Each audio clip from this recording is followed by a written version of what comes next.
It opened the flow of history for a new world, all starting from an unexpected moment in 2076, just before the new century when the game suddenly descended into reality. Along with the collapse of the old order, spatial doors opened everywhere, unleashing countless dangerous dungeons filled with monstrous creatures attacking the human world. Amidst the sea of flames and desperate cries, disaster quickly spread. Powerful monsters were slaughtering humanity, and the human race was in peril. But right in the depths of despair, fate opened another path. However, with destruction came divine gifts. The awakening light spread through the crowd. Unprecedented power began to emerge. Humanity started to awaken, becoming stronger, known as class changers, ultimately rescuing the world from the clutches of monsters, and thus the world embraced a new order. As the old laws crumbled, new laws took their place, brutal yet fair, where the strong ruled, the big fish ate the small fish, and strength was everything.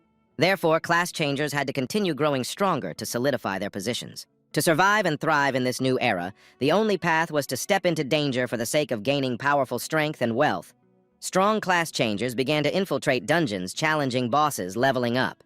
And thus the era of everyone becoming class changers began with the starting point being the class change square. Amidst the bustling atmosphere and the eager gazes of countless people, the sound of crisp footsteps suddenly echoed before the steps. But a moment later, it was just to Duong's bored sigh, who thought that as a transmigrator he could at least achieve some kind of profession, but never expected. To unexpectedly change to the most ordinary profession of a warrior as he spoke. He glanced at the personal information board floating above him, named to Duong Profession Warrior Spirit 12 Speed 10 Strength 10. Just thinking about being sent to the battlefield only to be beaten down by monsters made to Duong feel dissatisfied.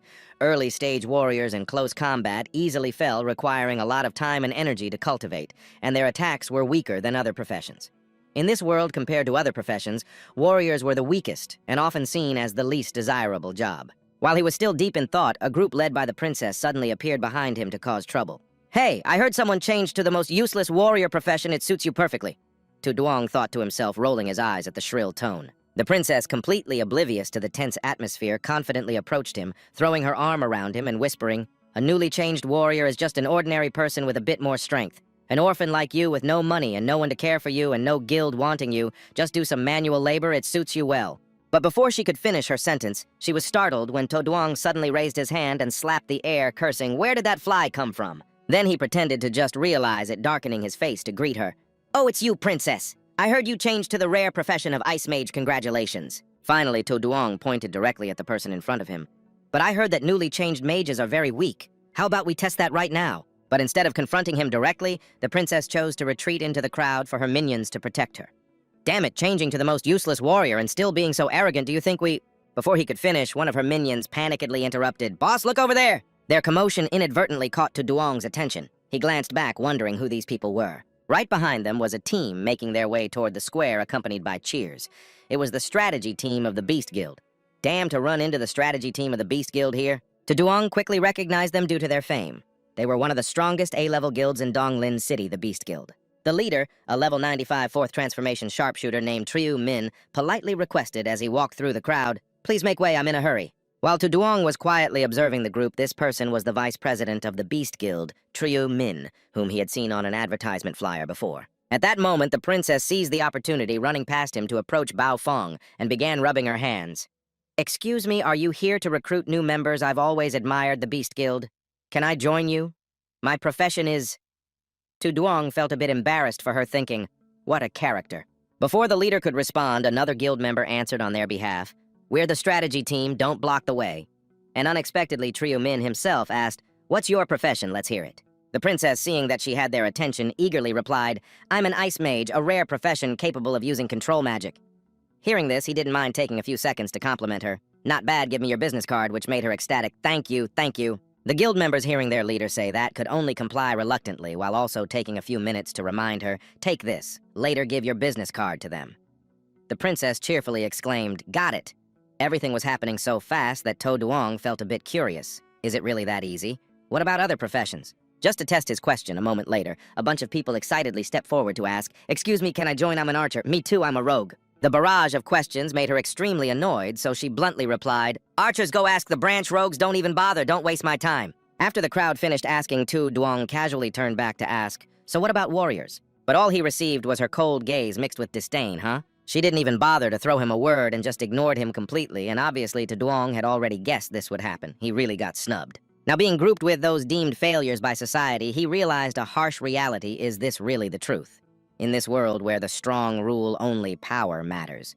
Usually a job change already determines a person's future limits, so from the moment he switched to being a warrior, his fate was already sealed. Duong had long understood that even low-level guilds weren't too eager to accept warriors, let alone the Beast Guild, which was filled with elite professionals. Just then, he heard someone in front of him lamenting, envious of him, saying they really wanted to join the guild and become strong like that, only to be slapped with the truth by their friend.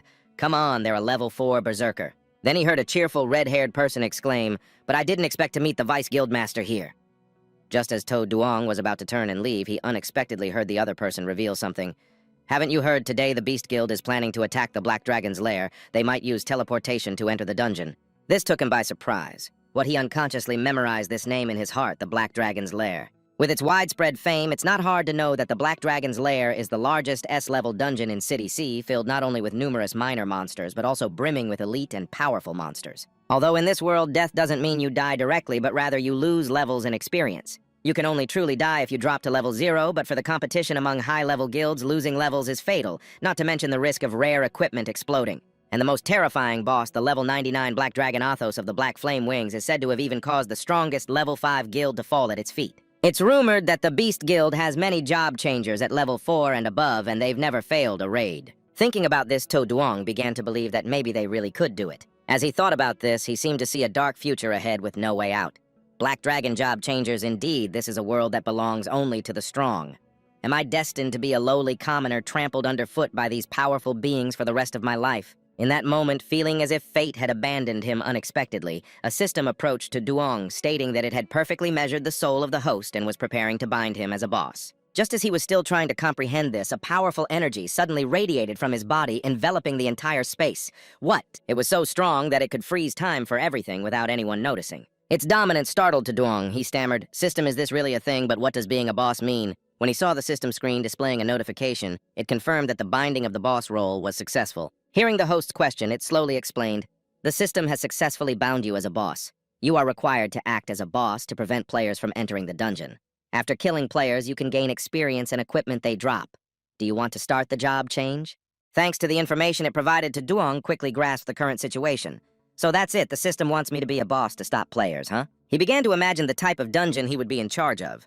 Normally, players raid boss dungeons with at least a small team, usually 4 people, and sometimes up to 8 to 24 people or even hundreds in a large raid. If he could defeat them, the experience and equipment drops would surely be abundant, allowing him to jump straight from level 1 to a job change level in an instant. If that's the case, even the weakest warrior could quickly become strong. However, thinking about his own fate afterward made Duong hesitate. But what if I get defeated by the players? What would my fate be then? Of course, the system didn't give him time to ponder and directly declared, "If the host does not respond, the system will automatically cancel. Countdown begins." Duong couldn't help but be shocked by its cold attitude. What is that really how it is? Standing before what could be considered a turning point in his life, his hands trembled uncontrollably. It seems that within the benefits, there are also dangers. The control panel displayed only 2 buttons, yes and no, but in his ears he could hear the mechanical voice of the system announcing, "Countdown 5, countdown 4. Countdown 3. Finally, his eyes showed a fierce determination that said, "Even if I become a boss and get killed, I refuse to be trampled underfoot forever." Only when the system urged him with countdown 2 inches did Duong bravely press the yes button with a burning desire, thinking that perhaps this was the only way to become strong. After making his decision, he shouted into the void, "All right, let's start the job change." As soon as he finished speaking, the power from the system began to break down to Duong's body for transport. The host has chosen to take on the job change, the system is starting up, and the job change teleportation begins preparing to leap. Meanwhile, he had only one hope to convey to it, "Please make me a powerful boss." The teleportation system brought him to a barren planet filled with high-level monsters. Duong's dragon-like eyes suddenly widened as he wondered, where is this? Did the job change succeed? This thought only flashed through his mind as he tried to assess the monsters in front of him, including an 80-level Black Claw Wyvern, an 86-level Bloodbird Dragon, and a 95-level Elite Dragon Warrior. However, this made Duong feel a bit strange. They were all dragon-type monsters, but why did they look so small? In his impression, dragon races were always very large. Just as he was still confused, he suddenly heard a voice greeting him. "Noble Prince, you have awakened from your long slumber." Duong followed the voice and looked down at the monsters bowing to him, thinking, "Prince, are they referring to me, the prince of the dragon race?" Finally, Duong was stunned to realize a truth. No way could it be that the boss he was in charge of was a level 99 boss of the dragon clan with a massive and powerful body. The group of subordinates kneeling at his feet further confirmed the status of the great dragon boss, the Black Flame Wing. Meanwhile, the system casually appeared to affirm its host's speculation, congratulating the host on successfully taking on the role of the level 99 boss, the lair of the Black Dragon Black Flame Wing. To Duong looked down in shock at the body he had taken on, realizing, "This is me, I have truly become the Black Flame Wing." Just then, the system screen suddenly lit up, striking directly into his eyes. The preliminary information provided by the system was as follows: Level 99 boss, Black Flame Wing, Black Dragon Athos in juvenile form, HP 5 million hidden attributes of the Dragon Clan, Strength 3221, Speed 1102, Spirit 1321. Innate talent, Giant Dragon Bloodline, immune to 80% physical damage and 80% magical damage, innate black flame capable of unleashing a devastating fire element without consuming energy, dealing magical damage, Giant Dragon Pressure, that can reduce the attributes of any creature of a lower level by 20%. This is the absolute suppression of the Giant Dragon.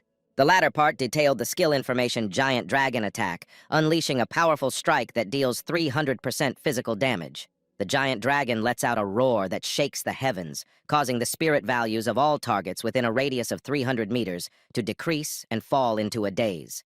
For 5 seconds, the giant dragon can see any space within the territory of the dungeon without being limited by vision. With what was displayed before him, to Duong could only sigh inwardly. This is the power of the Black Flame Wing. It's just too strong. Possessing such inhuman strength made him incredibly excited, even starting to evaluate that a player who had changed classes to level 99 with attributes over 1,000 would only be one thing. But the Black Flame Wing's attributes not only exceeded 1,000, but also had a strength of over 3,000 points. However, that wasn't even the most terrifying part. The key was the innate talent. He then imagined that with just a roar, he could defeat a number of players in this world with an 80% resistance to both physical and magical damage and a 20% reduction in the attributes of players. With these two factors reducing damage along with these exclusive skills, no player would be his opponent anymore. The more he thought about it, the more To Duong's excitement surged and endless power was rising within him. Finally, unable to contain himself, he instinctively opened his mouth and let out a thunderous roar, truly a feeling of exhilaration he had never experienced before. Even without the system's guidance, To Duong gradually grasped the rules. As long as he could defeat players, he would gain experience. Even if his true form was the most useless warrior, he could quickly level up. Perhaps because he was so engrossed in the power he possessed, when he regained his composure, he found countless monsters had fallen, pleading, "Great King, please calm your anger, spare us." At this moment, To Duong realized he had inadvertently unleashed the Giant Dragon Roar skill. To avoid breaking his established persona, he lifted his chin and commanded, "Get up, you worthless trash!" Despite having many thoughts in his heart, the boss would surely have this tone. The followers of the Black Flame Wing trembled in awe, exclaiming, "No, it's truly the Great King. Even in juvenile form, he has such dominance. Just wait until he reaches maturity. Flattening the human world will be a given."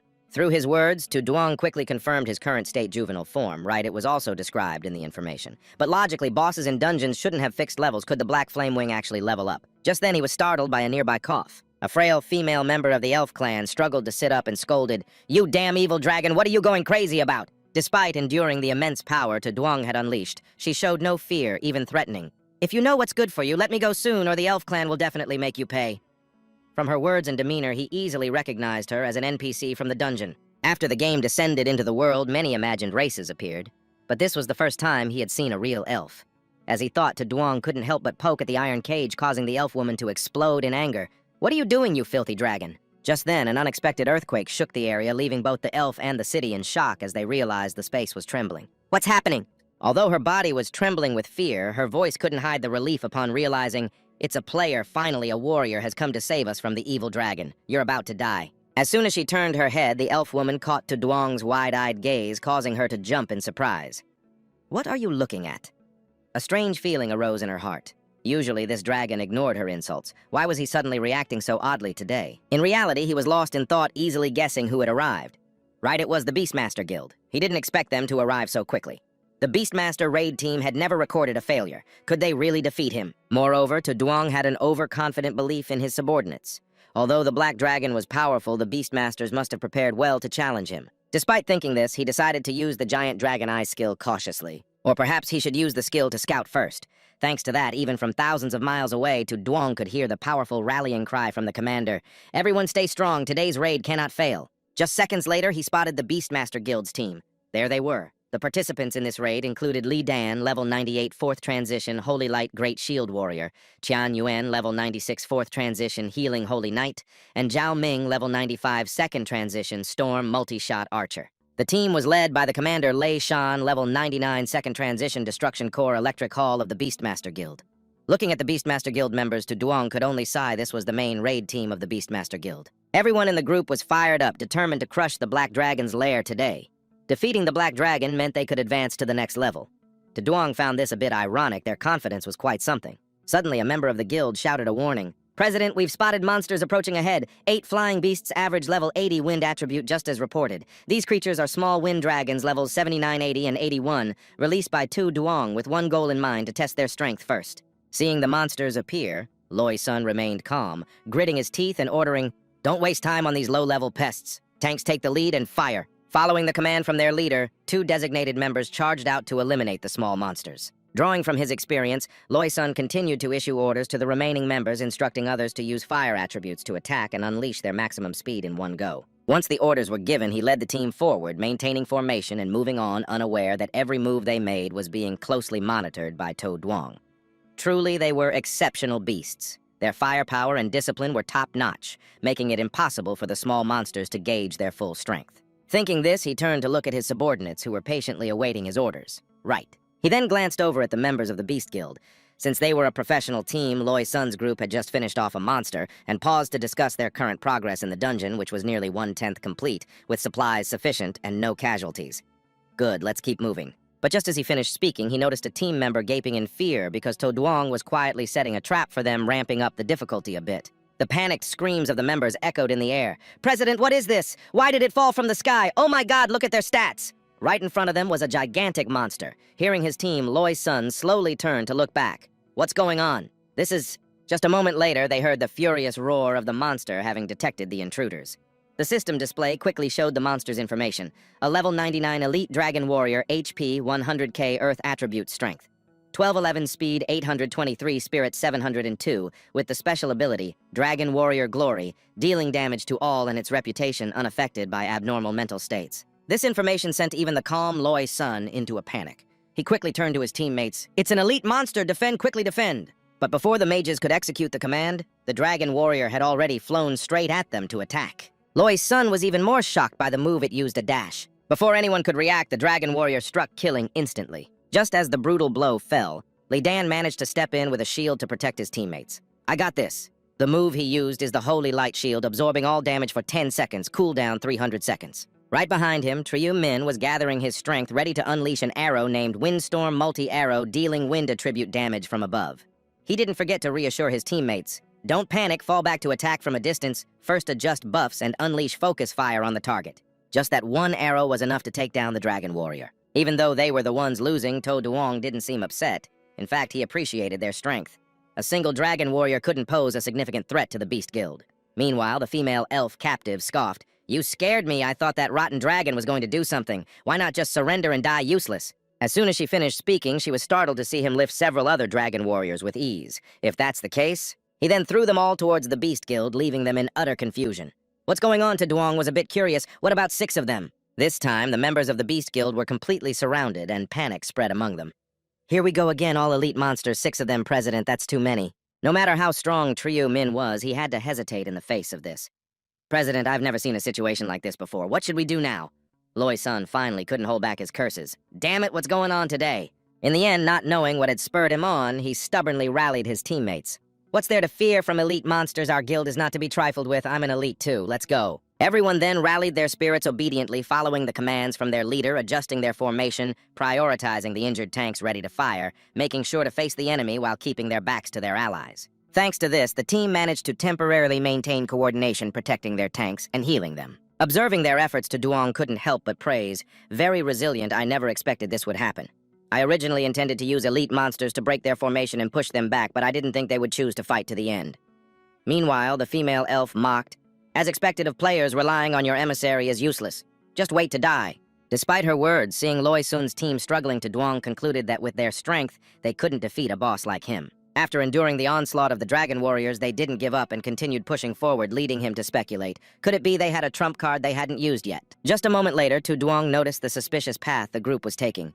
Wait a minute, why aren't they coming towards me? Instead, they're taking a different route. Could it be that there's something else here? He immediately used his fingernail to quickly glide to the location where the group was headed. Little did he know that it was the tomb of the dragon-slaying warriors. Deep inside the cave, Duong quickly found a set of white bones. This was it, and the item reflecting the inviting light that the white bones possessed was a prop the dragon heart, a quest item that would allow the wearer to bypass the skills and innate abilities of the dragon race after putting it on. As soon as he realized what it was, a thick aura of killing intent suddenly erupted from Duong, causing his subordinates to fearfully ask Lord what's wrong. He didn't bother to respond to the lackeys and instead sank into his own thoughts. I get it now. Just like the concepts in previous online games, when facing a boss with nearly invincible resistance, players can use certain mechanisms or props to weaken the boss's abilities.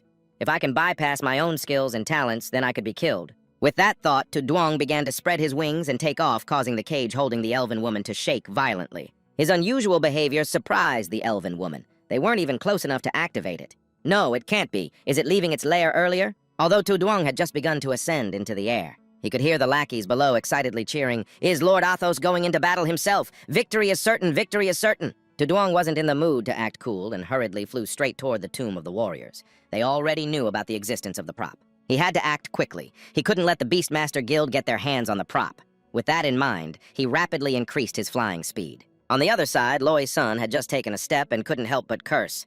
"Damn it, I can't believe that so many unexpected things have happened right after entering the dungeon. Surely nothing else will happen next, right?" Following closely behind him was Min, filled with unexplainable doubts. "President, the durability consumption of supplies and equipment is far beyond expectations. We can't be tricked by the Heavenly Mechanism Guild, can we?" Hearing this, Loi's son pulled out the book he always kept on him and said, "No way, the Heavenly Mechanism Guild is after all an ancient strategy organization. With them backing us, plus this strategy was exchanged with the Heavenly Mechanism Guild using the 2D realm, it's definitely not fake." This made him feel a bit more at ease. Then Tian Nguyen curiously asked, "But President, this place is not far from the Black Dragon's lair. What if something unexpected happens? Could it alert the boss?" Loi's son didn't even turn his head to reply. "No, even if small monsters suddenly jump out, the central mechanism of the dungeon absolutely cannot malfunction. The Black Dragon boss won't leave its lair early."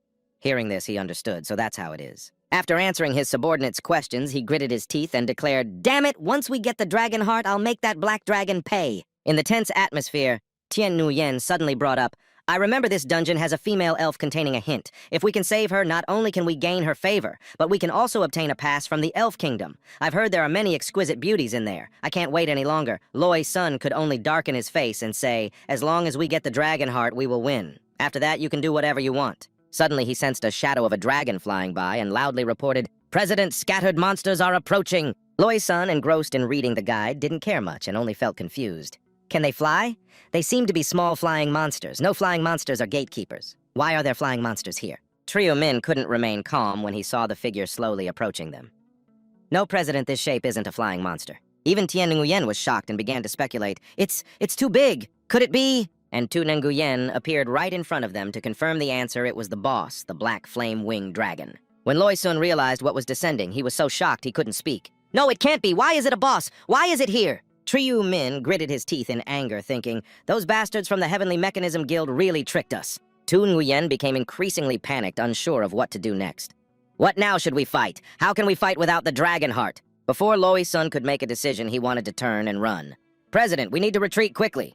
Duong couldn't help but smirk in disdain upon hearing this. "So without the dragon heart, you're too scared to fight the so-called invincible beasts or just like that, huh? But that's fine. I'll wipe them all out and level up." With that thought, he began to concentrate his power, preparing to unleash a powerful move in front of the Beastmaster Guild members. It's about to unleash its skill, but then a powerful force struck him from nowhere. It aimed straight at his head, causing the health of the black flame-winged dragon Athos in its juvenile stage to drop by 2999 points. Finally, Thunder Mountain took action. The powerful lightning he emitted helped calm the members down. "No one move. Get back to your positions. We've prepared for so long. There's no way we can't win. The guild still has a few trump cards left to play.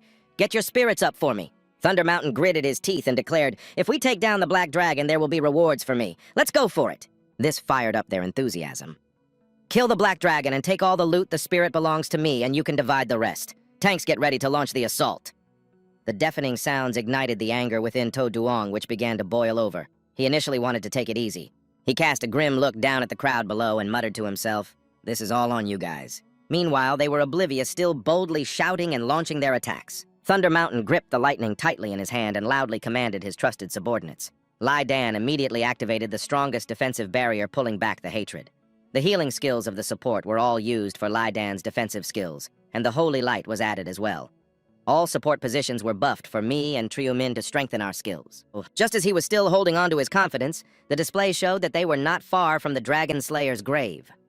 Suddenly, he heard Trio Min's terrified warning, "Guild leader, it's coming for him!" Before he could finish his words, he saw the dragon's tail strike, forcing the command to change to, "Everyone down, just lie down." But to Duong's tail whip was enough to shatter the ground. He disdainfully glanced down and said, "I won't give you a chance to prepare." No sooner had he finished speaking than To Duong suddenly saw a flash of light flicker through the smoke. By the time he could regain his composure, he was bombarded by countless beams of light, a skill. Ladan had just used his skill, creating a solid defensive barrier for himself and his teammates that lasted 3 minutes. Unable to hold back, he cursed, "Damn it, I didn't expect it to strike first. It's still alive and hit my barrier." Meanwhile, with the support of the Holy Light skill, the effectiveness of his and his teammates' Holy Light skills increased by 30%. He laughed and said, "It's all thanks to you. The Black Dragon can only use its tail attack once. The rest are illusions. We must stick together to reduce damage and survive." Although Thunder Mountain's mind was in turmoil, he was surprised that so many people couldn't avoid this attack. Still, he gritted his teeth and shouted to everyone, "As long as you're alive, fight back for me." Trio Min calmly activated his power and requested everyone, "Buff me and the guild leader to strengthen our skills." As soon as he finished speaking, both he and Thunder Mountain received support attributes including increased elemental speed, Eagle Eye skill, blood vision skill, and agility skill. Witnessing their synergy, To Duong couldn't help but exclaim, "This is the execution power of a top-tier guild." Just as they were hit, they immediately counterattacked without a chance to dodge. They were all big moves, so for safety he needed to ensure good defense. With that thought, he slowly folded his wings. Just then, Thunder Mountain shouted to attack, taking action. As soon as he finished speaking, countless skills immediately poured toward To Duong Thunder Tide, Thunder Destruction Pillar, Thunder Dragon, Devour, Elemental Storm Arrow, and Wind Annihilation Arrow. And all of it came from just 2 people, Thunder Mountain and Trio Min. To be certain, they unleashed a powerful blow at this spot. Thunder Mountain, thinking the outcome was certain, excitedly ordered, "Prepare for a second attack. We need to take at least 5% of its health." But when the result displayed, it shocked him to the core. What? The health bar clearly showed level 99 Black Dragon Boss. Black Flame Wings, Athos, minor stage health, 4.99 million. This left everyone stunned. All our powerful skills only dealt 10,000 damage. To Duong slowly lowered his wings, internally mocking them. "I guessed right, these guys have extra gear. There's no way to break through their defense." Trio Min became frightened again and hurriedly advised, "Guild leader, the damage reduction ability of this big dragon is too abnormal. We can't deal damage to it." But Thunder Mountain ignored him and stubbornly commanded, "Damn it, hold strong for me. Keep attacking. The Black Dragon's health hasn't dropped below 3/4 yet. It hasn't released its skills." This time, they unleashed even more attacks, but the damage was low, so To Duong merely glanced at them disdainfully.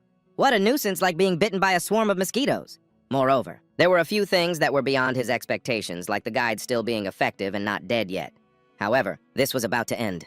To Duong began to exhale smoke from his mouth. He took off into the sky and simultaneously used the Great Dragon's roar skill, causing the ground to shatter. The energy column created by To Duong quickly engulfed Thunder Mountain and his team. He was the one who sentenced their guild to death. It's over. As the smoke gradually dissipated, it was the moment when To Duong couldn't help but feel a sense of triumph within. It seemed that even a top-tier guild was no match for him. Right beneath his feet lay a group of defeated subordinates. Loi Sun was one of the last remaining, but his heart was filled with doubt. Why did he use his skills at this moment? Despite that, he stubbornly stood up to fight, urging himself to recover quickly. Loi Sun stubbornly turned his head, shouting for his fallen teammates, knowing that after the boss used his skills, he would be frozen and he had to keep attacking. Yet the only response to him was the growl of To Duong continuing. Finally, Loi Sun realized the danger he was about to face. Oh my, why was this black dragon clearly using skills yet not affected? To Duong said little, simply opening his mouth wide to reveal the terrifying flames freezing. Then he unleashed it at a destructive level through his skill, the black flames of the earth. Before being completely incinerated, Loi Sun didn't forget to roar like a villain, "You damn black dragon, this isn't over yet!" The moment he turned to ashes, a notification popped up. "System all intruders have been eliminated. Congratulations, host. Experience conversion is now in progress." Perhaps because it was his first time experiencing a level up, To Duong still felt a bit dazed. Was this really experience points? Is it over? The system continuously notified him. "You have killed the Destruction Thunder Lord, Loi Sun, level 99, gaining 1987,631 experience. You have killed the Storm Multitude Master Triu Min, level 95, gaining 123 experience. You have killed the Holy Knight of Healing Pre-Origin, level 94, gaining 633 experience. You have killed the Holy Light, Great Shield Warrior Lai Dan, level 93, gaining 321 experience. You have killed level 82. He glanced at the experience bar that was about to explode, barely containing his excitement. The level up just kept coming, and the experience bar was about to burst. Finally, the system provided the conclusion. Total experience gained 990,000. Level increased from level 0 to level 20, reaching the limit of Phase 1. Due to excessive experience, 40% was lost. Current reserve experience 430,000. Please quickly change your class. Along with that was to Duong's personal status. Class Warrior Phase 0, Level 20, remaining 430,000 experience, Strength 12, Speed 10, Spirit 10, attribute points waiting to be allocated 200. The more he looked, the more amazed he felt at what he had received. He never expected to gain experience like this. After the class change, he could still level up. He could even directly reach level 40 in Phase 2 today. This speed and efficiency were terrifying. Perhaps because he was too immersed in the feeling of joy when he turned to look back, he was startled to realize, did the equipment explode? A large guild like this surely has some good loot, maybe even rare gold-grade items. The high-level equipment that emerged was diamond-grade weapon, Call of the Wind longbow, diamond-grade jewelry, Call of the Soul necklace, diamond-grade defensive items, Speed Cloud boots, platinum-grade weapon, ritual metal staff, platinum-grade weapon, fire flame great sword. As soon as he saw them, Duong's eyes lit up. He couldn't believe 3 diamond-grade items had dropped along with a platinum-grade item. Among the pile of items, he quickly recognized something very familiar. If he remembered correctly, this bow was the main weapon of the Vice Guild leader, Triu Min. The Soul Hunter had lost a lot this time. However, warriors couldn't use it, but selling it would definitely fetch him hundreds of millions. He hit the jackpot this time. While collecting all of the loot into his storage space, Duong became even more excited when he received low-level agility potion, medium-level strength potion, flame skill, scroll lava shield, not bad, a big profit. And then his gaze accidentally landed on an item that made him exclaim, "Oh my, this is..." Surprisingly, it was the Fragment of the Boundless Crystal, a special item that when placed on an equipment could remove the level restrictions needed to use it with a maximum usage limit of platinum level. This information made Duong extremely excited. This item was so powerful. With it, even a level 1 new player could use platinum-grade equipment meant for level 61. Finally, after some consideration, he picked out one item from the loot, the platinum-grade weapon, Fire Flame Great Sword. This weapon belonged to a fire flame giant known for its immense power, having killed countless enemies. The fire on the sword was as hot as molten lava, always ready to consume the lives before it. Level limit 79, strength, attribute plus 320, spirit attribute plus 150. Holding it in his hand, Duong began to analyze and evaluate it. Among the platinum-grade equipment, this sword was the most suitable for his class. Just by using the Boundless Crystal, even though he was only level 20, he could wield platinum-grade equipment. With this class change mission, he couldn't just kill recklessly. The system also thoughtfully provided additional information about it. Fire Demon attribute consumes mana, gains 40% additional fire damage. The spirit of the Fire Flame Giant consumes all mana, summoning a giant fiery figure lasting 10 minutes, cooldown 24 hours. Once he finished organizing everything, another system notification popped up telling him, "This side quest is about to end. Countdown 5 minutes. You can choose to return immediately. Confirm by pressing agree." Duong was just waiting for this and happily pressed the agree button on the screen. He was eager to return and change classes, immediately heading back. The moment after, a source of energy descended from the sky, enveloping the body of the Black Dragon. By the time he reformed, Duong had returned to his original form and his living space, unexpectedly coming straight home. He thought he would return to the class change square, but this system was quite considerate. After the moment of admiration passed, the personal system displayed the information. Duong Class Warrior Phase 0 Level 20, remaining 430,000 experience. Strength 12, Speed 10, Spirit 10, unallocated attribute points 200. Only when he felt the energy burning within him did he dare to believe he was truly level 20. It wasn't a dream, it was amazing. But that didn't mean Duong forgot to allocate attributes for himself. He added points to Strength 100, Spirit 50. Normally, warriors wouldn't increase spirit, but with the system, he certainly couldn't be ordinary. Just like the previous scrolls that had requirements for spirit, increasing spirit had significant benefits. After completing a series of these actions, the strength within him unexpectedly exploded. Adding points unexpectedly caused an explosion. Could it be because he added points at level 20 all at once, causing his power to increase rapidly? In the end, what was left after Duong's transformation was a messy room. He had to be careful not to be too strong in the future. Accidentally glancing at the digital clock on the wall, he was surprised to realize how late it had gotten. He thought to himself that he wouldn't make it in time for the job transfer today.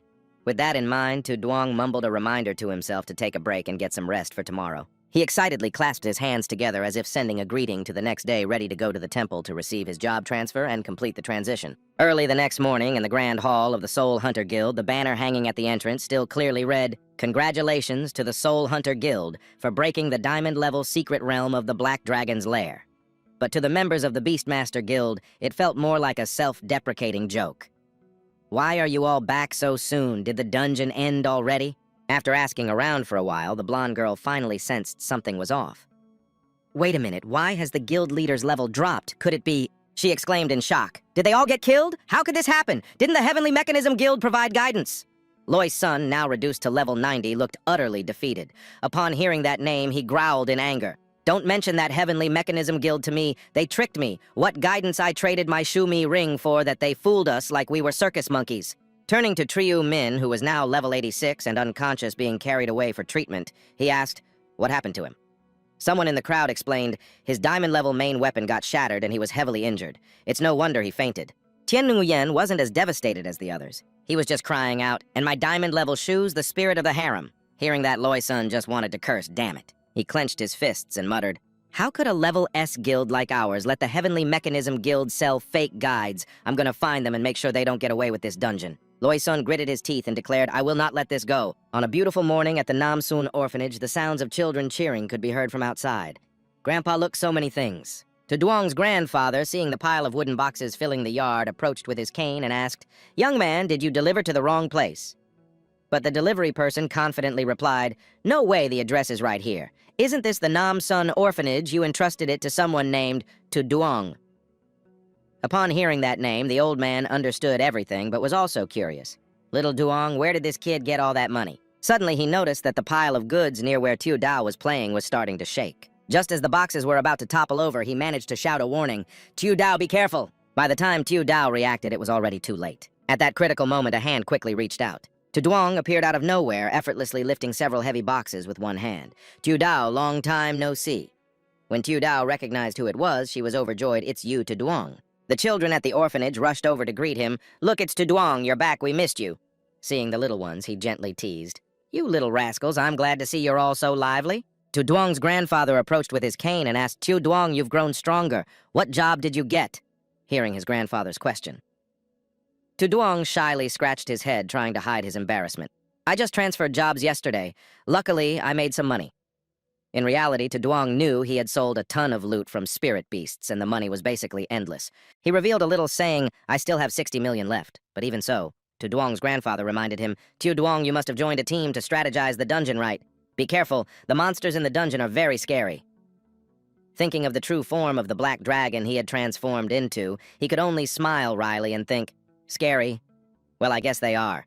The old man, with concern for his grandson, seemed to be thinking of the worst-case scenario, so he asked, "Once a newbie transfers jobs, if they're not careful, they'll lose all their levels. You're not still—" Tu Duong understood what his grandfather was implying, so he half-jokingly reassured him, "Don't worry, Grandpa. Those monsters are pretty obedient. They won't hurt me. I still have to go to the temple to transfer jobs today. I'm off now." His words were so packed with information that his grandfather couldn't process it all. "What do you mean, transfer jobs? Didn't you just awaken?" The scene shifted to the job transfer hall, where countless players had gathered to discuss something. "Hey, have you heard the Beastmaster Guild completely failed to strategize against the Black Dragon boss yesterday?" "I knew that already. No one criticized each other for talking too much. They just regretted that their revelations weren't loud enough."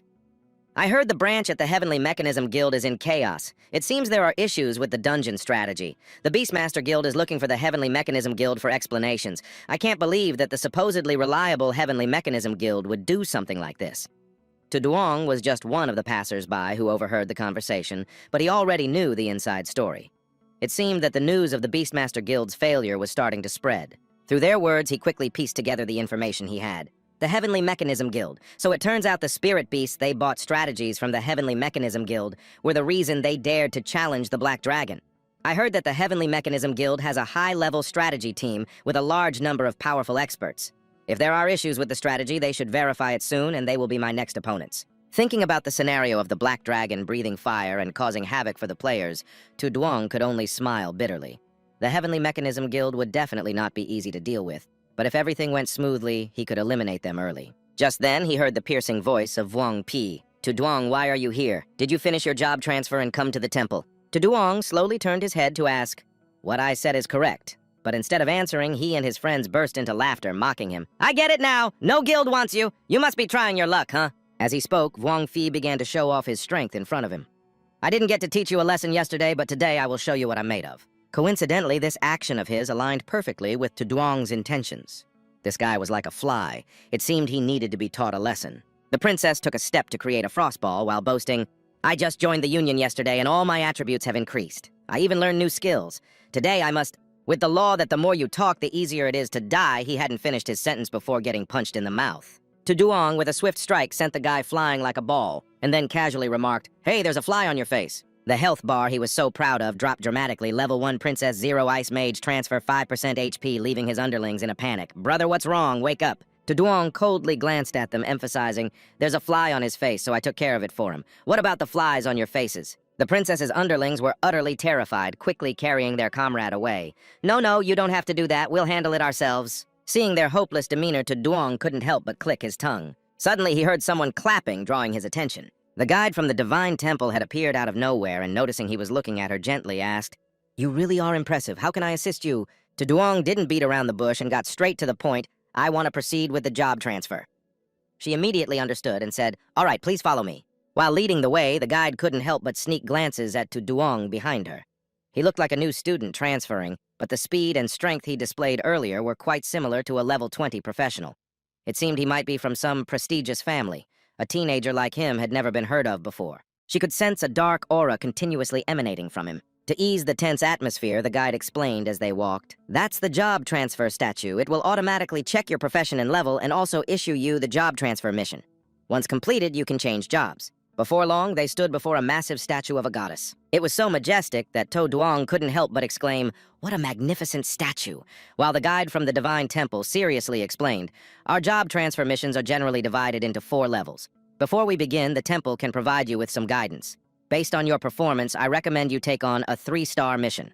Before starting the mission, he couldn't help but curiously ask, "Why not a 4-star mission?" She could only awkwardly explain, 4-star missions are quite difficult. Although it may sound rude, your profession is a relatively weak warrior, and you have to complete the job transfer mission alone.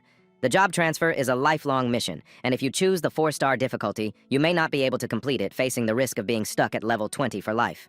After his question was answered, To Duong had no more doubts and directly activated the mission, realizing, so that's how it is. Just a moment later, the system activated, opening the status panel to check the job transfer requirements. Level 20 warrior job transfer requirements most suitable, starting to distribute the job transfer missions. Countless missions overwhelmed To Duong in an instant. 1-star job transfer mission, eliminate 10 level 20 common wild boars. Rewards include choosing to become a shock warrior or a defense warrior. 2-star job transfer mission, eliminate 20 level 20 common crazy monkeys. Rewards include choosing to become a shock warrior or a defense warrior and a common warrior skill book. 3-star job transfer mission, eliminate 30 level 20 common pioneer elves. Rewards include choosing to become a shock warrior or a defense warrior and a high-quality warrior skill book. 4-star job transfer mission, eliminate 50 level 20 common night wolves and 3 level 20 elite blood night wolves. Rewards include choosing to become a shock warrior or a defense warrior or a blood rage warrior and an elite warrior skill book. 5-star job transfer mission. But what intrigued him the most was the 5-star job transfer mission location, Moonlit Pine Forest. Eliminate 10 level 20 common wolf fathers, 10 level 20 elite violent wolves, and 1 level 20 boss wolf king. The reward unlocks the special profession of demon warrior, adds 100 exclusive points to spirit attributes, and grants the epic first transfer special skill of the demon warrior. Note: the job transfer mission cannot be done in a team, cannot use equipment props or traded items. Completing the 5-star mission will grant a special benefit from the temple. Seeing this mission appear, To Duong turned to ask, "Aren't there only 4 levels? Why is there a 5-star mission? What is the temple's special privilege?" The guide from the Divine Temple was surprised he would ask and hurriedly explained, "We do have a 5-star mission, but the difficulty is very high.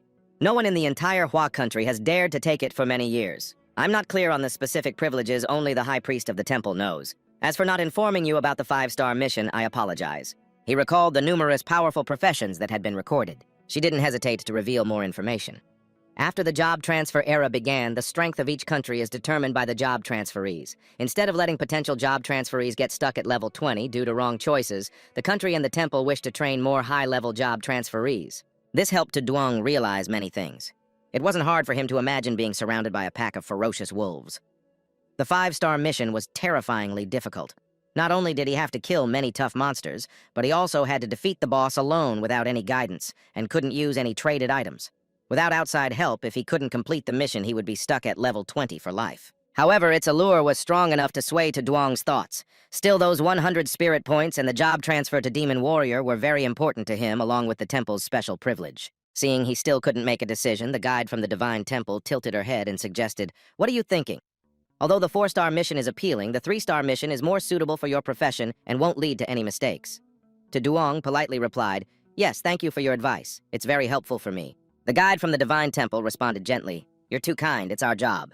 But just a moment later, the smile on her face froze at the sound of the system notification. "You have accepted the 5-star mission. The 5-star mission has been accepted. Time limit 72 hours. The mission map has been issued." In an instant, Tu Duong was enveloped in the powerful aura of the temple, while the guide from the Divine Temple was still in shock.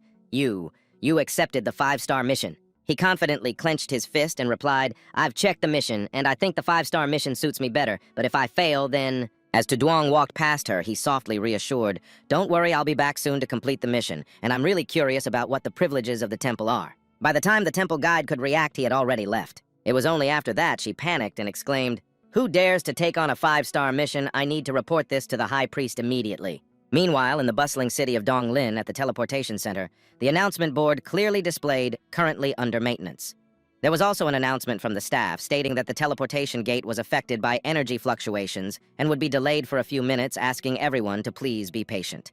This left many players stuck in the area. Tu Duong felt a bit disappointed upon receiving the notification, and with the malfunction he thought there was no rush. First, he needed to figure out how to get to the moonlit forest. Just then a few women approached him. Tu Nan, a member of the B-level Uvu Guild, began to complain as soon as she arrived. "These tiny cities are so boring, even the teleportation array is malfunctioning. Tiu Tien, stick close to me so you don't get lost." Right next to her was Ko Tuyet Tien, Tu Duong's classmate, who obediently replied, "Yes, sister." While passing through the crowd, Tuyet Tien happened to spot a familiar figure. "Is that Tu Duong?" Tu Nan quickly picked up on it and ran over to eavesdrop. "A familiar face, huh?" This made her a bit shy, and she quickly explained, "He's a classmate of mine. Just like me, he changed classes yesterday." Upon hearing this, she noticed something odd. "That's strange. Isn't the teleportation gate over there meant for the moonlit forest? That's full of level 20 monsters. Why would a newbie go there?" Just as she finished speaking, the staff's voice rang out with an announcement. "We are pleased to inform our guests that the teleportation gate is now operational. Please line up." Tuyet Tien only realized at that moment. Could it be that To Duong went the wrong way? Oh no, if he passes through there, he's done for. I need to warn him. And at that moment, she heard Tu Nan casually reply, "But he's already gone." Tuyet Tien was stunned and turned back only to see Tu Duong's determined silhouette disappearing. In the blink of an eye, the teleportation array transported him directly into the area of the moonlit forest, which required levels 20 to 30.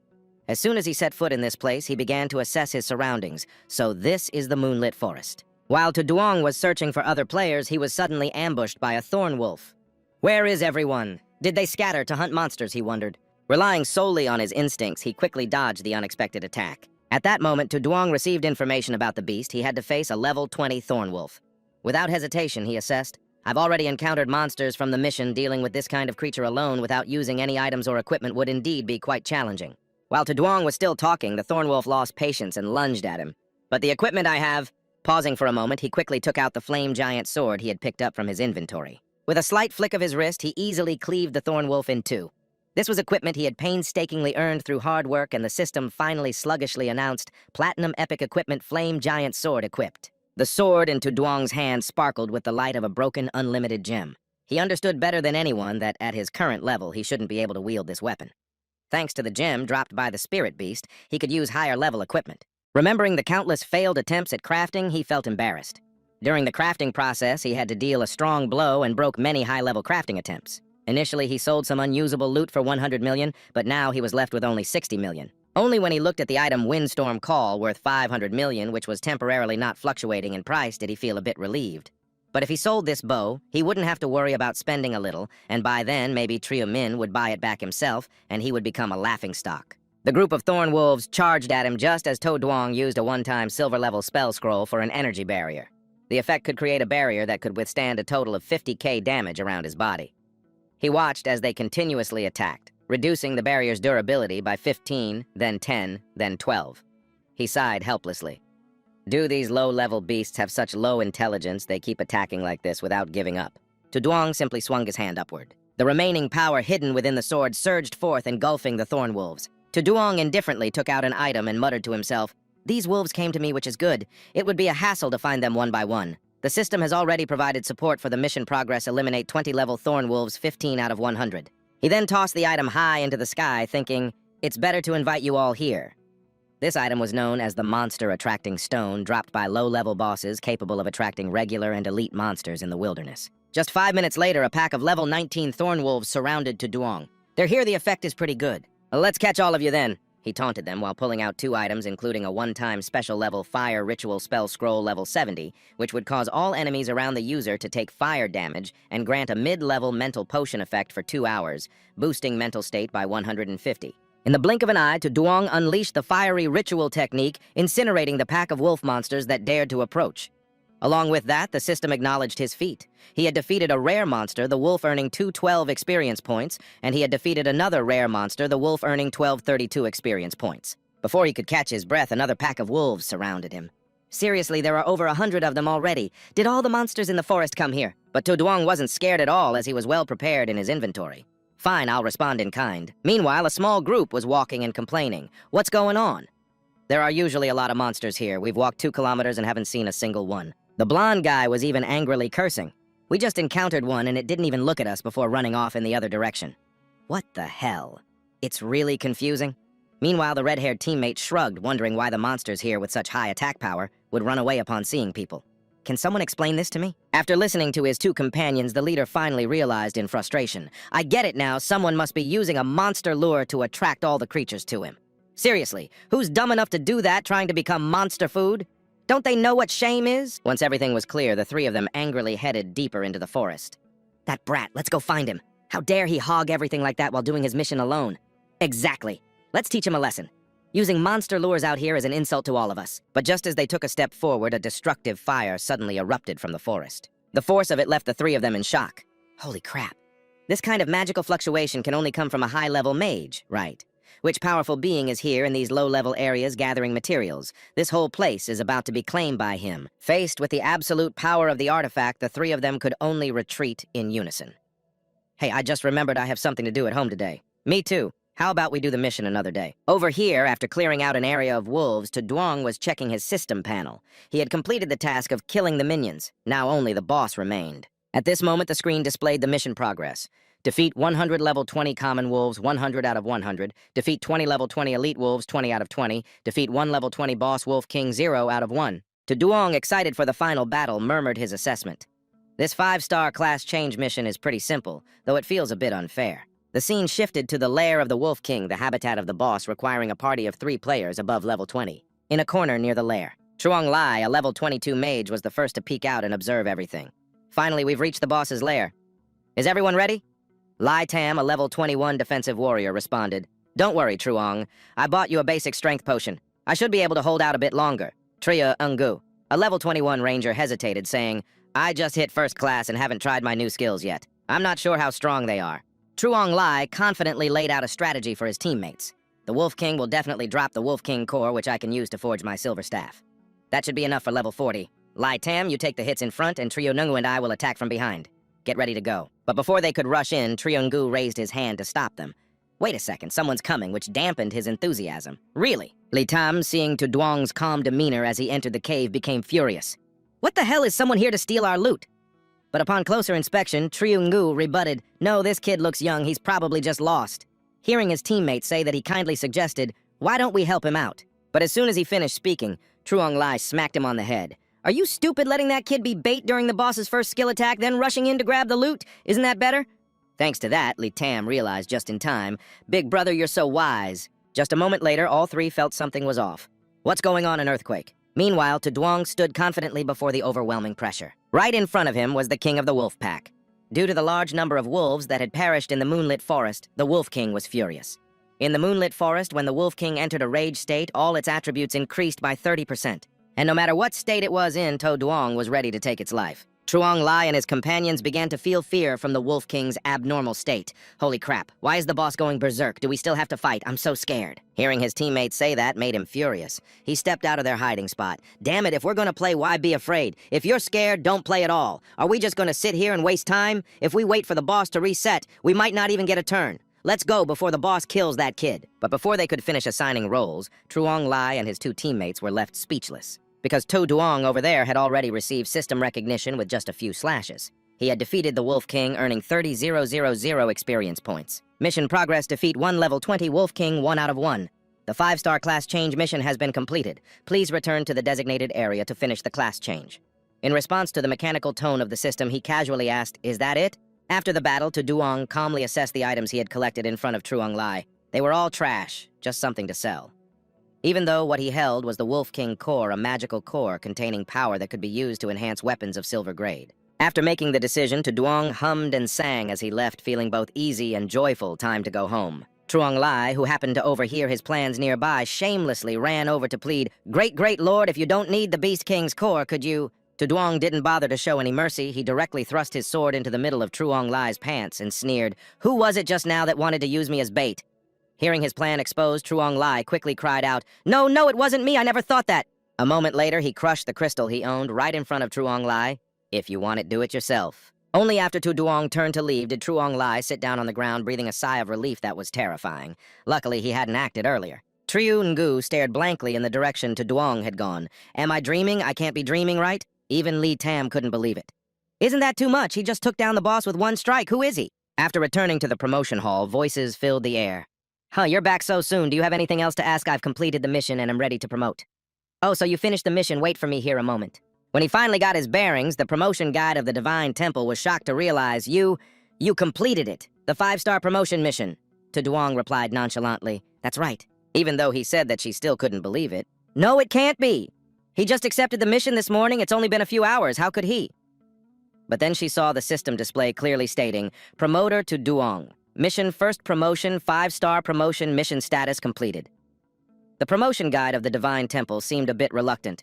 Really completed. However, her heart was filled with suspicion and confusion. Completing it all in one day, it really made one think it was a scam. But since the system had no issues, it meant he had legitimately passed the mission without taking any damage. It wasn't until To Duong waved his hand asking, "Excuse me, can we start the promotion now?" Only then did the promotion guide of the Divine Temple realize her mistake, hurriedly clearing her throat and responding, "I apologize for the oversight. Please come in." Her mind was still in a jumble, but thankfully she had already informed the high priest someone with such talent must be utilized by the church. But all of that was soon overshadowed by Tu Duong's appearance. He was so handsome. I wonder if I could ask for his contact information later. After leading him back to the statue, she politely requested, "Please step up. The Divine Temple will automatically verify the completion of the mission." He responded courteously, "Sure." As Tu Duong stepped forward, countless lights from the statue quickly flew straight towards him. The system then displayed, Checking promotion mission defeated Common Beast, 100 out of 100 Elite. Beast, 10 out of 10 Beast King Boss, 1 out of 1 check, complete promotion mission approved. In an instant, Tu Duong felt a surge of power flowing through his body. Just a moment later, a radiant glow of promotion suddenly appeared on his wrist, known to be a special reward for players who completed the promotion mission with colors and attributes varying based on the mission level. The levels were divided as follows. White glow for completing a 1-star mission increasing attributes by 2%. Green glow for a 2-star mission increasing attributes by 4%. Blue glow for completing a 3-star mission increasing attributes by 6%. Purple glow for a 4-star mission increasing attributes by 10%. But for a 5-star mission only, you could receive the top orange glow increasing basic attributes by 25%. Player To Duong successfully promoted to a mage warrior, completing the 5-star promotion mission, activating the orange glow with attributes increased by 25%. The mage warrior is a special class of warrior skilled in physical combat and diverse magical skills, possessing immense power. Level up, level up. The first promotion was complete, raising the level cap to 40, checking experience points, 446,000 points, leveling up to level 34, receiving 210 attribute points. Quickly allocate the attribute points. To Duong thought for a moment and immediately chose Strength and Spirit, each 90 speed 30. After finishing the promotion process, he began to reflect reaching level 34 immediately, plus the orange glow and the flame greatsword. This was not the information panel that an average player at this level would have truly impressive. The system didn't bother to hide it and displayed the information publicly. To Duong, level 34 class, first promotion, mage warrior attributes, strength 569 basic attributes, 230 plus equipment bonus 339, speed 123 basic attributes, 105 plus equipment bonus, 18 spirit 339 basic attributes, 165 plus equipment bonus 174, receiving mission reward, the epic skill book of the mage warrior class. To Duong simply raised his hand to receive the system's reward book, Level Mage Sword, condensing magic power into a weapon dealing magical damage. The damage from the condensed weapon will depend on the strength and spirit attributes. He quickly utilized the skill he had just learned to create a mage sword from magic power. After trying a few slashes with its superior power, To Duong couldn't help but exclaim, "This skill is really good. It can be controlled by thought, and its appearance has no limitations. Whether in direct combat or surprise attacks, it's extremely useful.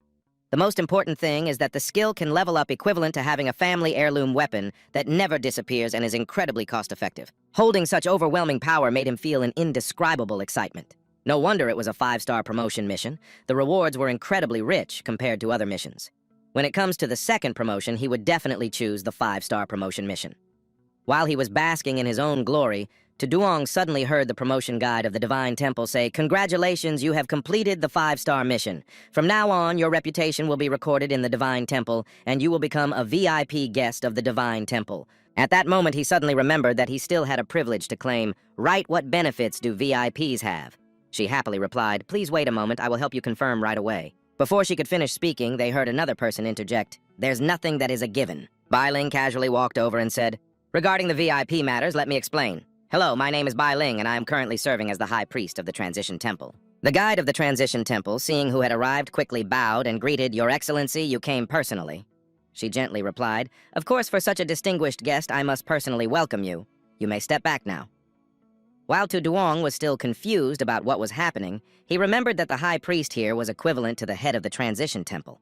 No high-ranking official would personally come to welcome him. Although on the surface, the guide of the Transition Temple was performing her duties correctly, saying, "Yes, of course," inside she was crying in regret, thinking she could have asked for his contact information. As soon as the person left, Bai Ling stepped forward to To Duong and made a suggestion. "It's not convenient to talk here. Please take your time. Let me take you to the VIP room for a discussion." Without hesitation, he took her hand and replied, "All right." Just a moment later, To Duong was pulled by a surge of energy. In the blink of an eye, he found himself in Bai Ling's reception room, filled with deep admiration. Spatial movement, a level 3 priest from this city possesses such advanced skills. No wonder everyone says the Transition Temple's power is beyond imagination. She seemed to read Tu Duong's thoughts and quickly denied, "I'm not that strong. It's just that within the temple I can borrow the power of the gods.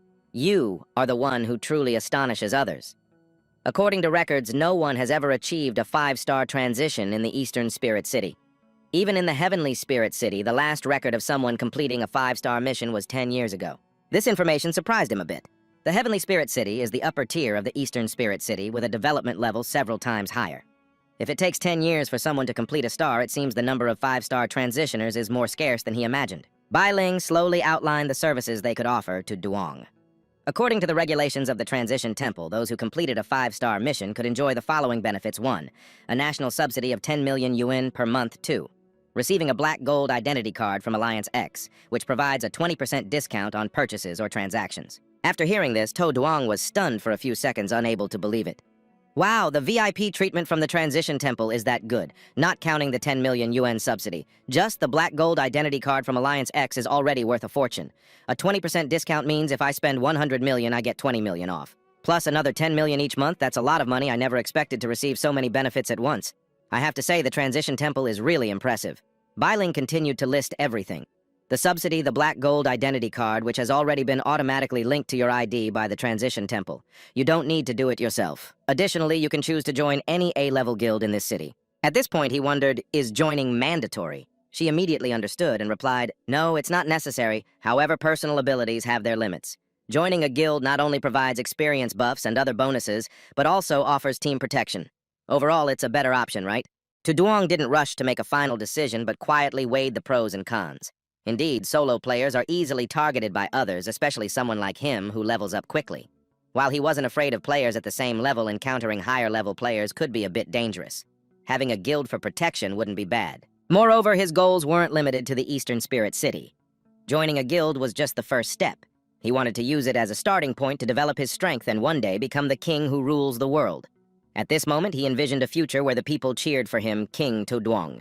The beautiful dream made to Duong unable to hold back a smile. Even though he thought this way, he still didn't forget to ask, "So which guild can I choose?" Bai Ling immediately provided the information. "Currently, there are 2 A-level guilds in the Eastern Spirit City. Based on all the information, I think the one that suits you best is the Beast Guild." As soon as Duong heard this name, his expression darkened. He awkwardly scratched his head and asked, "Hey, isn't there another guild? What about it?" Bai Ling honestly replied, "The other guild is the Cloud Mist Guild, which always competes with the Beast Guild. Their strength is decent but relatively modest." However, as soon as Duong heard this, he decisively concluded, "Then I'll go with the Cloud Mist Guild," which left her confused. Huh, why? Although she asked that Bai Ling still registered him with a frown. "I understand now. Let me go process your membership with the Cloud Mist Guild right away. But there's something you need to know first." Only after completing the registration did she maliciously reveal the Cloud Mist Guild is an all-female guild, leaving to Duong speechless. Huh.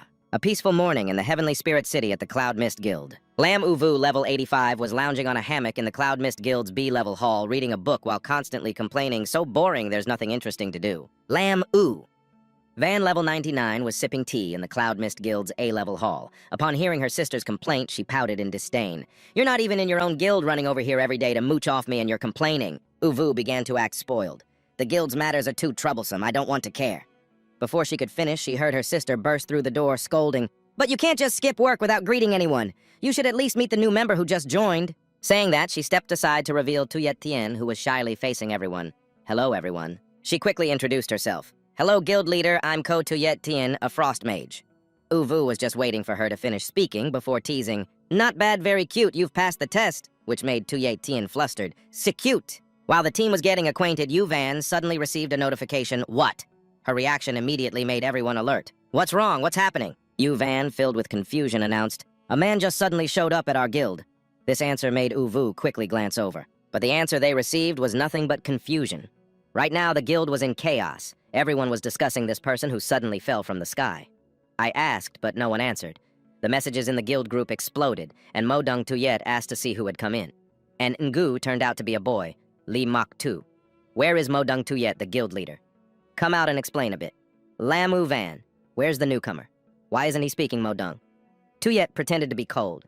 "Ningju is your brother there." Yu Van could only force a smile at this tragic scene and asked, "Isn't your guild supposed to only accept female students? Did someone make a mistake?" The more Yu Van listened, the more her head ached, and she could only explain, "No, this person was appointed by the Divine Temple after a class change. He completed a 5-star class change mission and is recognized as a VIP by the Divine Temple, able to choose any A-level guild to join. I have no right to refuse." In contrast to them, Tuyet Tien couldn't help but exclaim upon hearing this news, "A 5-star class change mission. Is it really possible for someone to complete such a monstrous task? That's impressive." Tunan felt confused, but wondered why he didn't choose a spirit beast. Yu Van, feeling annoyed, replied, "Who knows anyway, let's put aside this to Duong for now. I'll arrange to meet him. Even if he joins the guild, if he misbehaves, I can still find a way to kick him out." Thanks to these words, Tuyet Tien accidentally heard the familiar name, Tu Duong. She quickly caught on to her unusual feelings and asked, "Do you know him?" "That's right, this newcomer is indeed from Donglin City," Tuyet Tien honestly admitted. "I actually have a friend named To Duong, but he just changed classes yesterday, so he should be at the same level as me." Yu Van, upon hearing this, thought it was just a coincidence of the same name. Just then, another person pushed the door open and came in with news. "Guild leader, I just received accurate information. The Spirit Beast Guild was completely wiped out in the Black Dragon dungeon." Their attention immediately shifted to this matter. "What?" Modung Tuyet, level 95 from Yu Van's guild, entered and slowly explained, "Although I'm not sure what those spirit beasts were doing, it's certain they were wiped out." Yu Van frowned upon hearing this. "I didn't expect the spirit beasts could turn the tables like this. It seems we should be more careful with our strategy for the giant forest." Modung Tuyet continued to provide more information she had gathered. "Also, it seems the weapon of that Triu Min has been lost. I saw a storm blade being auctioned in the 9 treasures, and currently only one person is bidding on it. It must be someone from the Spirit Beast Guild. Everyone guess what I did. She was just waiting for this moment to act childish. So doesn't that mean I should raise the price really high?" she excitedly boasted. "That's right, I argued with him for a while, and the price skyrocketed to tens of billions, making the Spirit Beast Guild suffer a painful defeat." Uvu suddenly burst into laughter. "Sister Modung, you did great." The person they were missing at that moment just sneezed. Triu Min, following his guild leader, was lamenting, "Black Dragon Ice Demoness, I will never forgive you." Loi Sun in front was holding his face in regret. "This seller can't be contacted. 1.4 billion our guild's fee. The cursed money is not polite at all," adding another knife. He reminded himself that the news of Triu Min's weapon exploding must have spread everywhere. This was definitely a malicious act of competition. Thinking of this, he couldn't help but kick Trio Min. "Get up, how long are you going to kneel?" Trio Min cried out in pain. "Boss, please don't kick me." Having enjoyed himself, Loi Sun ignored the people there and walked toward the guild's door. "The equipment has been bought. Now we should discuss the main issue."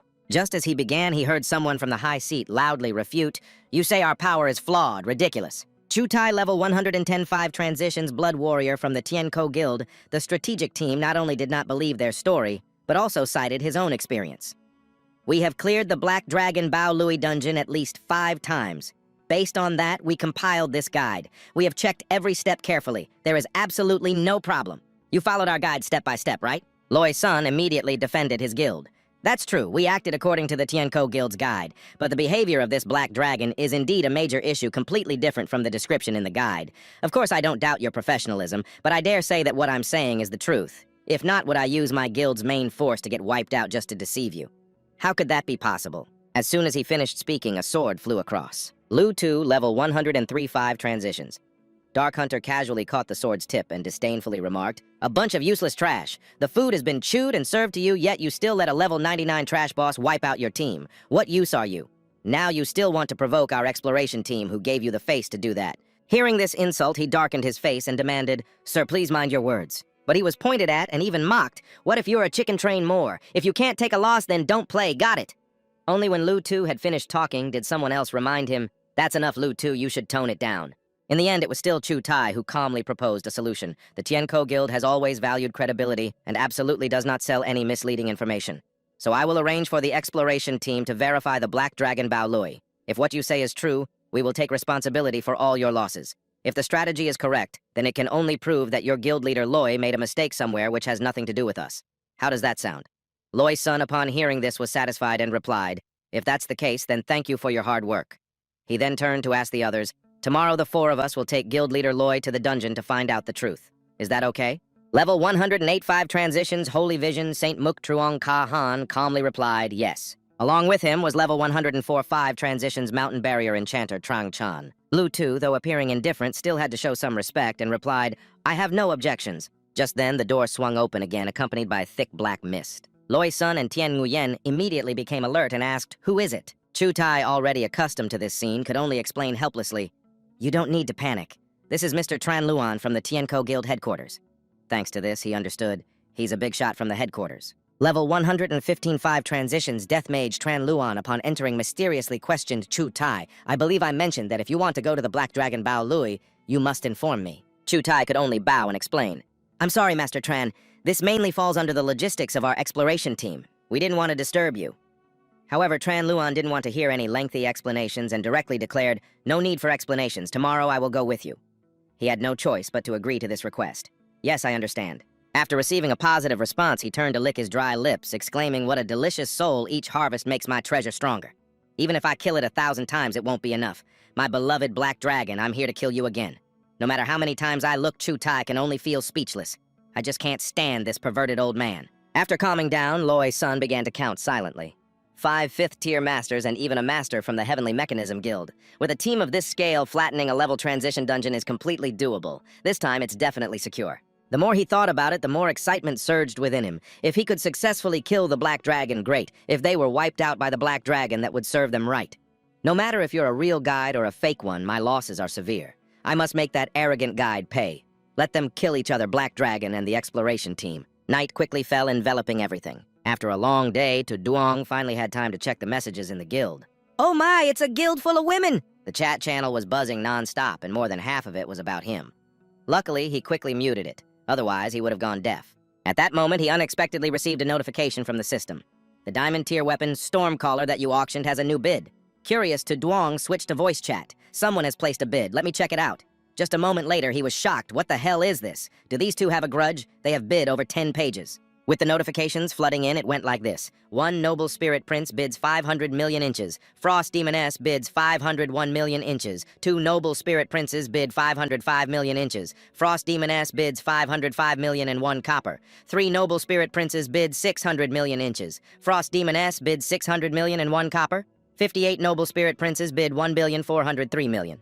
When he saw the final price, Duong couldn't help but exclaim over 1,000,000,004. When no one else wanted to bid, the system asked, "According to the assessment, this has exceeded the average highest price by 40%. Do you confirm the sale? Without thinking, he clicked yes along with deep gratitude to the unknown stranger. No. I have to admit thank you to the unnamed Frost Demoness for helping me raise the price. Duong was even more excited when he received a series of notifications from the system. Transaction confirmed, transaction successful. The system detected that you are a Black Gold member of Alliance X. You are exempt from all transaction fees in this auction and receive an additional 5% of the auction price as benefits transferred to your account, 15 billion. Current balance, 15 billion. He felt a bit indulgent about the benefits. He had free procedures, plus 5% cashback equivalent to 10% profit, directly earning 100 million. So comfortable, so enjoyable. This is the ultimate enjoyment that a premium member should have. After wrapping everything up, Duong could finally close his eyes and rest a bit. He was really looking forward to doing it again tomorrow. This feeling of grinding levels was a bit addictive.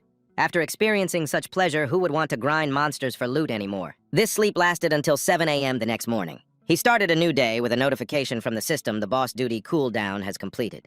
Upon hearing this, Duong immediately sat up. It's here the system screen began displaying news.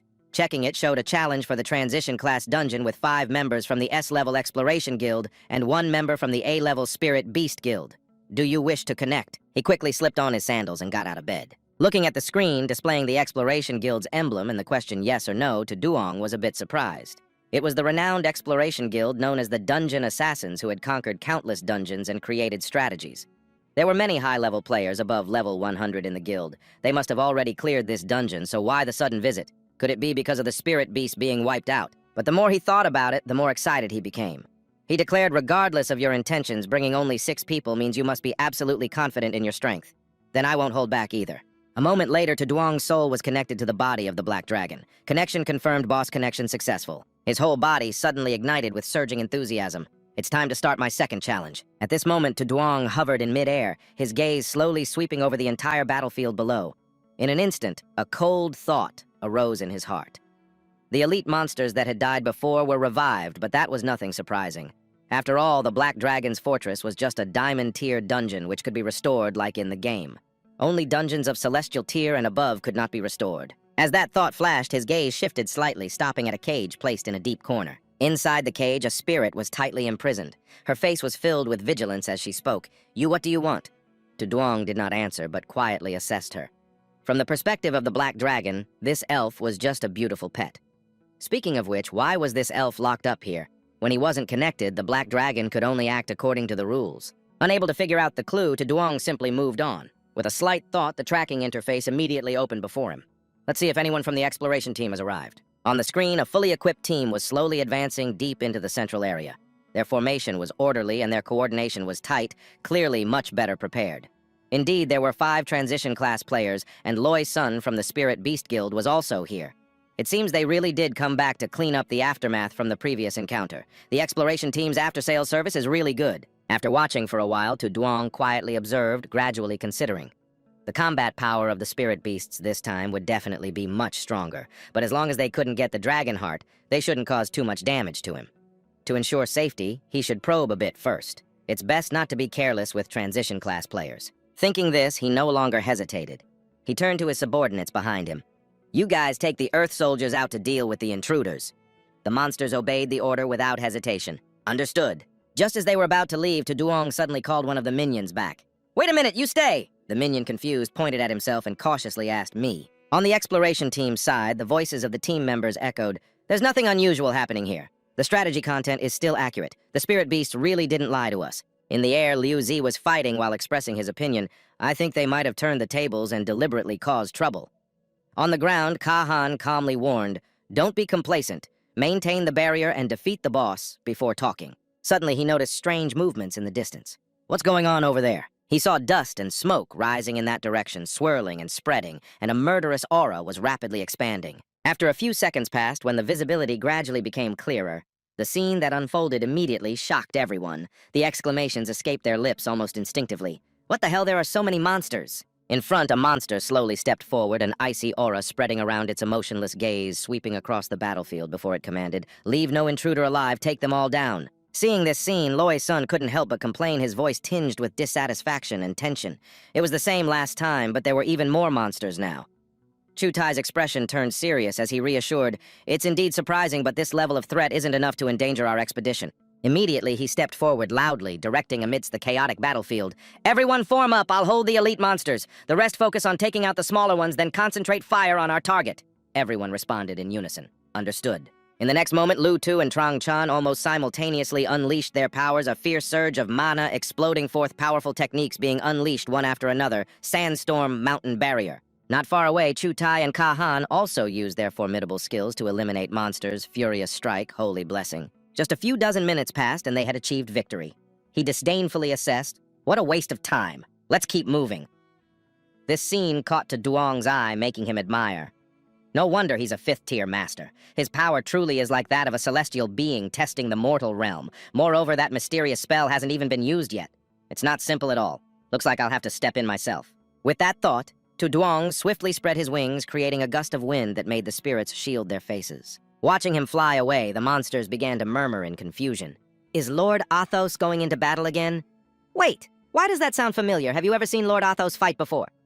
No, I haven't, but it feels oddly familiar.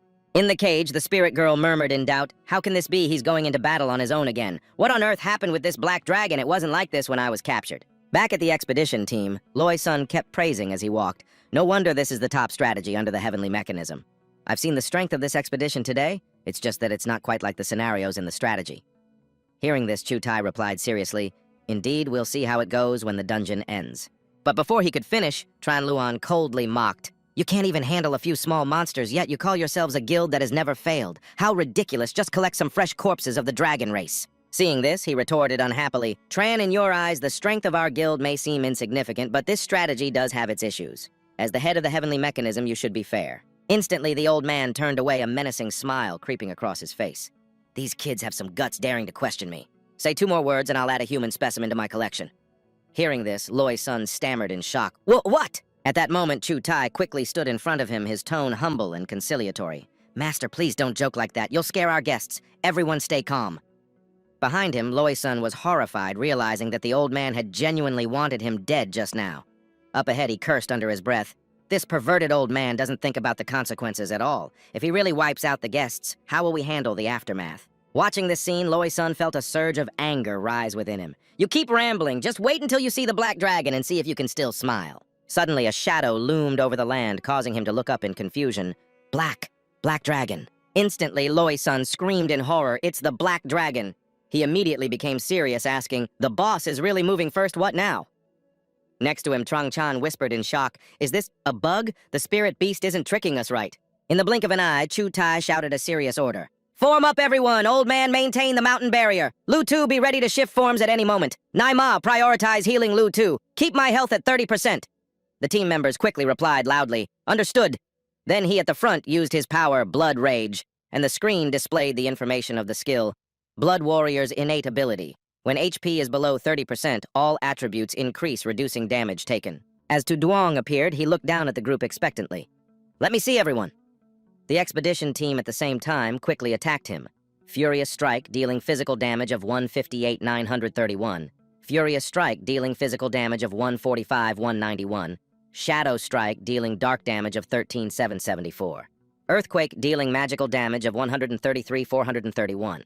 Below ground, Ka Han was also mobilizing forces to support her teammates. Holy Light, healing Lu, dealing magical damage of 12,678. Seeing To Duong unaffected, everyone anxiously exclaimed, "This damage isn't right at all." But he himself wasn't surprised. Indeed, as long as there was a damage reduction buff, even a 5th-tier caster couldn't deal high damage. Over there, Chu Tai was dodging attacks while calmly reassuring, "This is the Black Dragon's damage reduction buff. We'll take our time, no need to rush." Not far away, Lu Tu jumped up, smugly revealing, "I knew it would happen." Hearing this, Tu Duong sneered, "Do you know why I'm doing this?" Just a moment later, he launched an attack aimed directly at Trong Chan, causing him to scream in shock. "Whoa, the boss is targeting the back line!" He saw a massive sharp tail swoop down rapidly, dragon charge. At that critical moment, Chu Tai rushed in to block it. "Not on my watch." Seeing this, Tu Duong sighed regretfully. What a pity. There was clearly a good chance to take out the back line.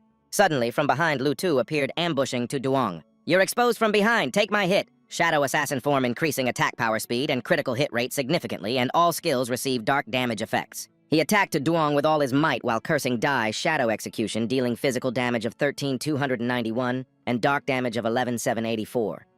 But after that blow, he couldn't believe his own words. My strongest execution skill, Shadow Execution, can even take down a minor boss with hundreds of thousands of health in an instant.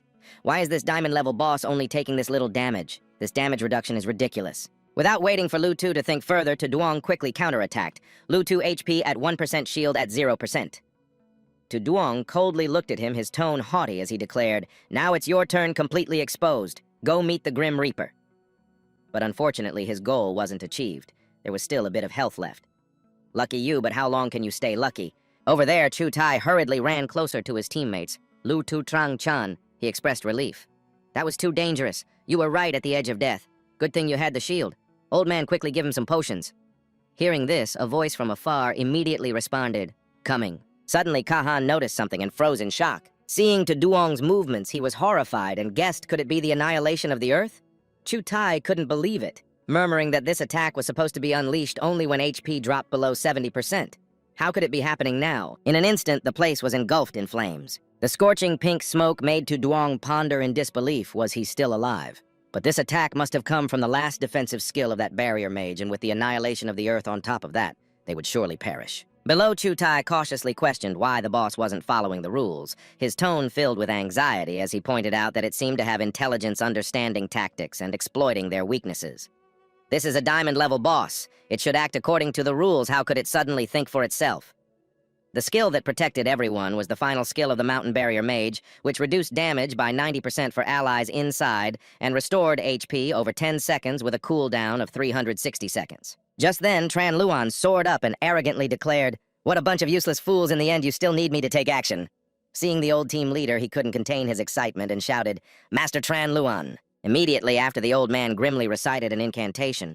"In this endless abyss, I summon the ancient soul, guided by my will, heed my call with your power, and might destroy this world. Come forth the skeletal dragon, Malthus." Instantly, a shadow appeared before them. Looking at the monster before him, Duong speculated, was he a spirit mage? Duong, in the form of the black flame wings, quietly stood aside, his calm gaze following the skeletal dragon Malthus, continuously calculating and comparing the strengths of both sides. The spirit mage was an extremely rare special class. It was said that high-level spirit mages could even summon boss-level spirits from dungeons. So was this skeletal dragon on par with him. Across from him, Tran Luan's eyes suddenly lit up with excitement, his mouth curling into a wild grin, and without hesitation he commanded, "Go tear your enemy apart." Immediately, the skeletal dragon Malthus unleashed its power, charging forward like a whirlwind, using all its strength aimed directly at him, making him secretly marvel. Incredible. This seemingly weak skeletal dragon has such great power. However, Duong understood that he couldn't continue to hold back like this. In the next moment, he gathered all the strength in his body and violently threw the skeletal dragon back, his cold voice ringing out, "Get lost!" The skeletal dragon Malthus slid back angrily, roaring its roar, shaking the ground and sky. Then it opened its bony mouth wide, its eye sockets flickering with a dim fire, and a deep purple flame carrying the aura of death surged forth, Death's Flame. Facing that attack, Duong did not retreat, his cold gaze igniting with battle intent. He also opened his mouth to unleash a torrent of fire, annihilation of the earth. "You think I should fear you?" The two tremendous forces collided in mid-air, creating an earth-shattering explosion, shockwaves surging violently. Smoke billowed thickly, and Chu Tai and Loi Sun huddled nearby, their faces pale with fear and confusion. Facing the boss's ultimate move directly was truly unprecedented. Amidst the chaos, he had to admit one thing: although the old man Tran Luan was annoying, his strength was genuine. As the smoke gradually cleared, Duong squinted slightly, his sharp gaze piercing through the haze, calmly assessing its power, which was indeed not weak, but he hadn't used all his strength yet. Not stopping there, his entire body erupted once more, the black flames swirling around him fiercely. Then he unleashed a powerful torrent of fire, pouring all his strength into it. The fierce flames surged like a violent wave, directly engulfing the skeletal dragon Malthus, the terrifying pressure blowing its bony body away. In the end, the battlefield was left in ruins, flames blazing high. Everything now lay silent in the sea of fire. Duong slowly approached, his indifferent gaze fixated on the remaining bones of the skeletal dragon Malthus, a sneer of disdain curling at the corners of his mouth. "Is that all there is?" Just as he was about to rejoice for no more than 3 seconds, suddenly a cold, bony hand gripped his tail from behind. The sudden squeeze made Duong freeze for a moment, his eyes wide open in confusion. "What the hell?" To his surprise, the skeletal dragon Malthus was still alive. It struggled to crawl on the ground. Its pitiful and stubborn appearance made him slightly astonished. "This thing can still come back to life!" Outside the battlefield, Tran Luan watched the spectacle, laughing heartily. "Fresh corpses, just how many do you want? Get up and fight for me, skeletal dragon Malthus." Duong thought to himself, As expected, it's the skill of the spirit mage. In the next moment, it suddenly sprang up powerfully, its momentum completely different from before, as if it had never been defeated. The skeletal dragon Malthus had returned stronger than ever, dealing physical damage of 59,418. Each physical attack landed made him feel a bit panicked. This is bad. It relentlessly charged at Duong, each blow coming down like a storm. Malthus's fury had risen, dealing magical damage of 77,491, 79,652, 80,313. He was caught off guard, taking every hit without dodging. The black flame wings of the black dragon Athos in its juvenile form had his HP at 81%. This damage was much higher than that of a class changer. If this continued, he might lose. In a moment of crisis, Duong suddenly turned around, channeling power into his tail, and struck hard, directly slapping the skeletal dragon Malthus. At least it salvaged a bit of face. I need to catch my breath quickly, it's about to catch up. The battle dragged on with no signs of ending. Duong dodged while observing the opponent, guessing wildly, this guy, doesn't he know how to fly? In the distance, Tran Luan immediately recognized his pet's weakness. His face turned extremely unpleasant, teeth clenched in frustration. What a hassle. Malthus the Bone Dragon attacked the enemy with ranged attacks. Hearing the command, it tilted its head back and continuously unleashed waves of magical attacks towards him in the air. Duong soared gracefully through the sky, easily dodging each strike as if it were a piece of cake. How could they hit me with attacks like this? As he glided past, he glanced down. At this height, the summoner was completely unguarded, while Tran Luan was glaring up with eyes sharp as bullets. The old man was so furious he nearly went mad, stomping and jumping up while shouting loudly, "Malthus, come back and protect me now!" Just then, Duong zipped close to Malthus the Bone Dragon, a cold smirk on his lips. "You've been tricked." Not wanting to linger, it was already irritating to watch. He delivered a powerful kick, sending it flying aside as if tossing it into a chicken coop, get-lost Bone Dragon version throwaway. The tremendous impact sent the old man flying away. His aura visibly weakened Tran Luan 20% HP. And then, a loud explosion rang out. The whole group crashed into the pile of rubble nearby. With that much blood left, I thought this paper-thin mage would have gone down with one hit. Duong hovered in the air, seemingly still not calming his anger, his eyes bloodshot, murderous intent swirling violently. Close to death, the Chutai's group immediately gathered to protect Tran Luan, a tense atmosphere spreading rapidly through the formation. Trung Chan raised both hands to create a transparent barrier, while his voice decisively rang out, "Quickly return the blood shield retreat to a safe area first understood." The old man writhed on the ground, his face pale, but still grinding his teeth in curses. "Damn it, sharing half the damage with my teammates, I take 50% damage reduction myself." Feeling the familiar state enveloping him, Tran Luan's gaze shifted, suddenly realizing, so it was Chutai. If he hadn't always been there to help his teammates in time, their numbers would have dropped long ago. His voice carried a hint of impatience as he asked directly, "That kid, Lu Tu, hasn't returned yet." They stood behind, reassuring him. "Master, don't worry, the time difference isn't too much. He should be back soon." Looking at Duong's difficult expression, a thought flashed through Tran Luan's mind. Lu Tu, that guy who likes to be different, had been so chaotic earlier he hadn't noticed. It seemed he had disappeared for a while. Could it be he went to get the dragon heart? Just as the atmosphere grew heavy, Trung Chan suddenly pointed off into the distance, his voice barely concealing excitement. "Captain Lu Tu is back." In the distance, a large plume of smoke suddenly rose, obscuring their view. Upon seeing this, the crowd couldn't help but cheer. Great, we're sure to win now. In the hazy smoke, a gigantic shadow gradually emerged, the familiar figure making everyone more certain of their guesses. Indeed, it was like that, but was it a bit too early to celebrate? Unexpectedly, right after that, a bright green monster with an excited expression charged out of the smoke, its voice resonating with respect. "Lord Athos, I'm back." It knelt on one knee before Duong, both hands raised high with a shining object. "I've retrieved the dragon heart. Thankfully, I didn't disgrace this mission."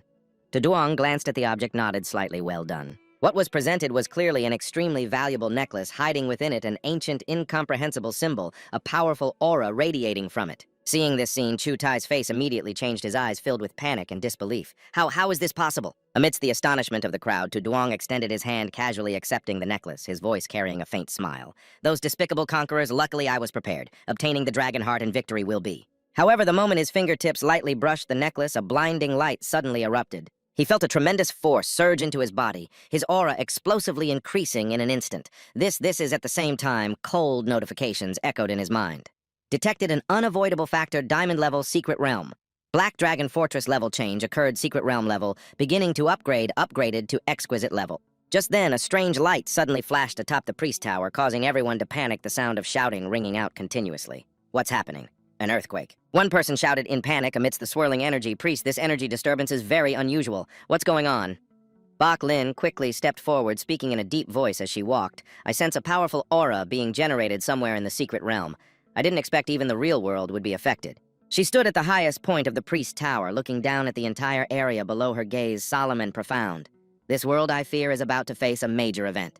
On the other side of the mountains, a shrill scream shattered the suffocating atmosphere. No way. Loi Sun stood frozen in disbelief, his face filled with incredulity. Exquisite level, how is that possible?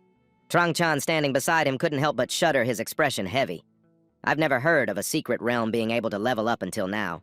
Duong stood in the middle of the battlefield, feeling as if he had just undergone a rebirth, his aura exploding his body, seemingly becoming much more terrifying than before Athos's black flame wings' exquisite level. This situation is something even I couldn't have anticipated. I never expected to level up to level 100 with all attributes enhanced and unlocking the ultimate skill. I stared intently at the system panel that appeared before me, my heart racing as I saw all my attributes significantly increase, along with the ultimate skill and the boss, Athos of the Black Flame Wings. Now at level 100 with 6 million GP attributes of the Shadow Dragon Clan strength, 4,221 speed 17, O2 Spirit 1821, a new skill, the Infernal Annihilation with the powerful force of the Black Flame, creating a hellish prison that kills any who dare to resist, dealing a whopping 1,000% damage, and it even has a resurrection blocking function. In this gaming era where you don't die unless your level hits 0, this is truly an overpowered skill. But it didn't stop there. Below the skill panel, a special bright green line caught my eye, warning that souls killed by this skill cannot be resurrected with an option to choose whether or not to eliminate them. I tilted my head back and read it over and over, still not understanding. System, what does this mean? The system has acknowledged that I received the blood key of the Dragon Heart, thus I have leveled up. The Dragon Heart, could it be? I then looked down at the glowing necklace in my hand and a clear suspicion began to form in my mind. This black dragon should have its power at the ultimate level, but due to the existence of the Dragon Heart, it overlooked the special attributes of the Black Dragon, which led to the secret realm being downgraded to diamond level. Now that the special mechanism of the Dragon Heart is lost, the difficulty has naturally increased. Right now, my body was glowing continuously. Although I still didn't fully understand what this ultimate level meant, the situation had already changed. Suddenly, a figure flew in from afar at an incredible speed, and hearing the wind howling through the air, I immediately turned my gaze, feeling alert. Below, the remaining few looked up and shouted, "Hey, I searched that grave and couldn't find the Dragon Heart anywhere. Are we mistaken?" Hearing this, Liu Zi was stunned, his eyes wide as he looked towards the battlefield. That boss, why does it look like a lizard? The moment his gaze landed on the glowing necklace in my palm, it felt like lightning struck his mind. The Dragon Heart. How could it be here? As if sensing Liu Zi's intentions, Chu Tai behind him shouted in panic, "Don't act recklessly, get back. Doesn't this idiot see the system's notification?" However, he broke into a twisted smile devoid of humanity, and his body shot forward swiftly, his voice dripping with disdain. "Don't worry, this fool can't catch up to my speed." Without hesitation, Liu Zi poured all his strength into leaping straight towards my hand, holding the necklace, greed evident in his eyes. At that moment, I remained expressionless. Just as Liu Zi got close, I slammed my hand down hard, instantly crushing that figure without any resistance. "Liu Zi, your teammate has died." Luo Shan, witnessing this scene, was drenched in cold sweat. "Captain Chu, what do we do now?"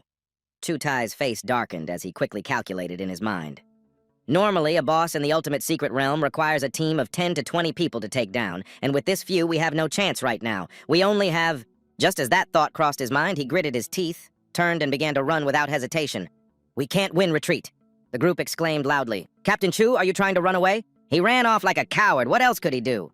Anyone who stubbornly charges in after this is just being foolish. I watched their fleeing figures, a slow smile creeping onto my face, filled with killing intent. Judging wisely, but did they really think I would let them go? With that, I shot forward, my figure slicing through the wind like a bolt of lightning, the black flames trailing behind me like a streak of death. Ahead, a bolt of lightning struck the ground and the teleportation gate finally appeared. Someone panicked and shouted, "I see the teleportation gate, let's go!" But at that moment, Luo Shan suddenly felt a chill run down his spine and instinctively glanced back, feeling alert. In an instant, I appeared right behind them, an overwhelming aura pressing down, causing the entire formation to fall into chaos. "It's chasing us! The exit is blocked!" Chu Tai roared in despair. "Stack all buffs quickly, do everything we can to break through. Let as many of us escape as possible." In response to their desperate struggles, I opened my mouth without hesitation, the black flames swirling violently, and then unleashed a massive torrent of fire, annihilating everything. Instantly, the four of them looked like they were about to be roasted into charred meat. Chu Tai planted his large sword, trying to hold his ground. The damage from this boss is terrifying. My strongest defensive barrier can break with just one hit. Kai Han lay flat, groaning. My mana is running low, too. If the boss hits us again, we're definitely dead. At this moment, he was breathing heavily, lowering his voice to the others. Everyone quickly put all important items into the storage dimension to prevent loss, minimize damage. There's no hope left now. However, Chen Lun suddenly roared in protest, his tone stubborn and frantic. No way I won't admit defeat. I've killed thousands of people. I know all their strengths like the back of my hand, even if I level up to the ultimate level so what I can still kill again. He laughed maniacally, his eyes rolling back, raising his hands to the sky. With the power of my spirit, break the limits of life and death, let your existence appear in this world once more. Instantly, eerie green flames erupted around, and the skeletal dragon Malthus took its position, the aura of death, spreading across the battlefield. The army of the dead introducing the skill to summon all dying creatures on the battlefield to become my subordinates with unlimited duration, but it will continuously consume the mana and HP of the caster. With everything ready, Chen Lun roared and initiated the attack. Go tear the enemy apart for me! But just as they charged forward, I looked at the scene before me with disgust, my gaze icy, and I forcefully waved my hand forward. Die, you rabble! The Malthus bone dragon roared in fury, spewing out brilliant purple flames. Duong merely turned his face to the side, coldly judging within, thinking with this little firepower, my skin won't even get scratched. The purple flames grew fiercer, the eerie light spreading wide, and the violent aura kept rising. Faced with this menacing aura, he simply dove in lightly, aiming to smash its head the ground, shattering into pieces. The Malthus bone dragon was already firmly in his palm, while Tran Luan stood across, staring at the scene with an expression so blank it was reduced to 3 dots of utter helplessness. Blood oozed from the old man's eyes and nose continuously, yet his mouth remained defiantly cursing that damn beast. But the class changer can't die or be destroyed.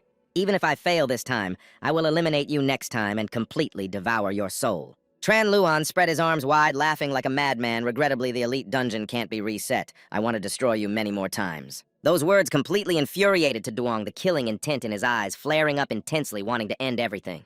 If you say such things, do you think I can just let you escape? Then let me try a new move on you. As the thought ended, he soared into the air, his black flame wings spreading wide in front the dark dragon aura, surging violently. In an instant, a massive wave of fire erupted fiercely, sweeping everything on the battlefield. The spirit language, the stillness of hellfire. The sea of flames immediately engulfed everything. Even the remaining crowd couldn't escape. All were submerged in the raging fire. The bone dragon Malthus's wailing cries echoed before being quickly swallowed by the black flames. At this moment, Tran Luan's eyes were half closed, his body trembling, unable to bear it any longer. Too hot, too painful. But next time I will definitely make you taste suffering 100,000 times more. At the same time, Duong's cold voice immediately rang out, completely cutting off the thought there won't be a next time. As soon as he finished speaking, the guy gaped, his pupils constricting, a hoarse sound escaping his throat. What? His body trembled in disbelief. A voice quivering with fear rang out. What is this? My HP is already at 0. Why hasn't the teleportation started? Why hasn't my body disintegrated, fallen apart? Duong calmly replied, because you no longer have the opportunity to resurrect, disappear. After this attack of his, he truly ended the old man. Duong stood proudly amidst the ruined battlefield, head held high as if everything had been calculated. The system immediately recorded, you have killed level 110 Blood Warrior Chu Tai, gaining 198,763 experience points. You have killed level 108 Beast Tamer Truong Ka Han, gaining 1,986,123 experience points. You have killed level 104 Mountain Barrier Mage Trang Chan, gaining 1,577,633 experience points. You have killed level 103 Haunting Hunter Lu Tu, gaining 1,662,321 experience points. You have killed level 115 Mage Lion Spirit Tran Luan, gaining 2,546,198 experience points. Total accumulated experience is 9.97 million, leveling up from level 34 to level 40, reaching the second transfer limit. Please quickly complete the specialization task.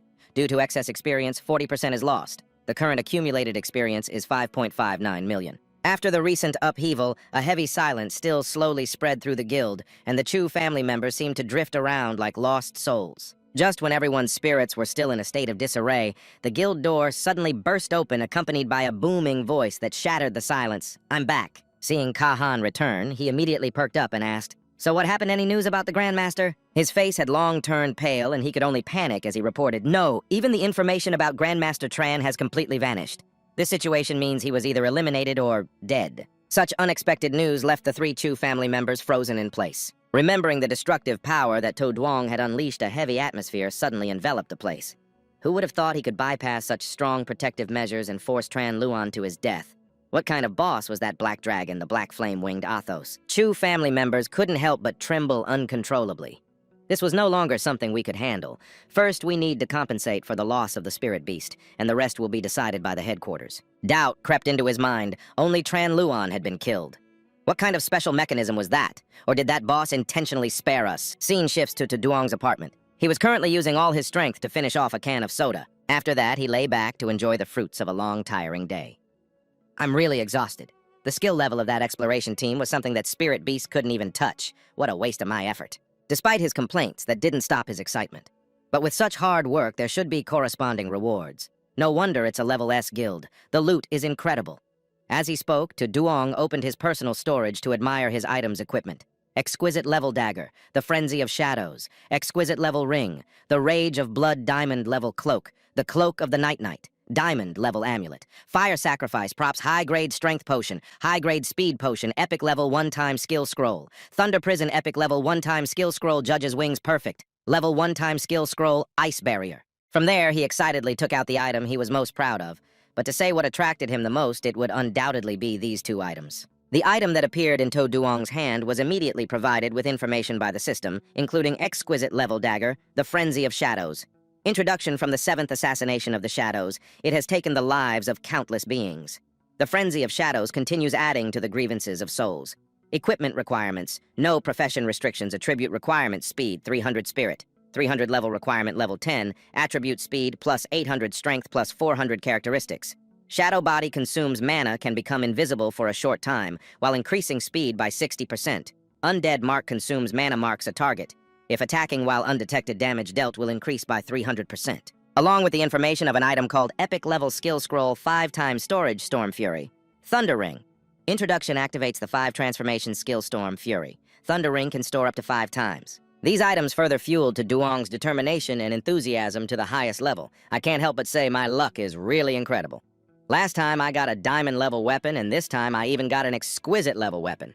Unlike the Summon Storm, I can also equip this dagger. Moreover, the epic level skill scroll is even better powerful enough to kill 4th transition professionals in an instant, and there are no restrictions. Truly terrifying. In a short time, his title had changed to Duong First Transition Level 40, Demon Warrior eligible for the 2nd transition. So Duong quickly put on his cloak to prepare to head out.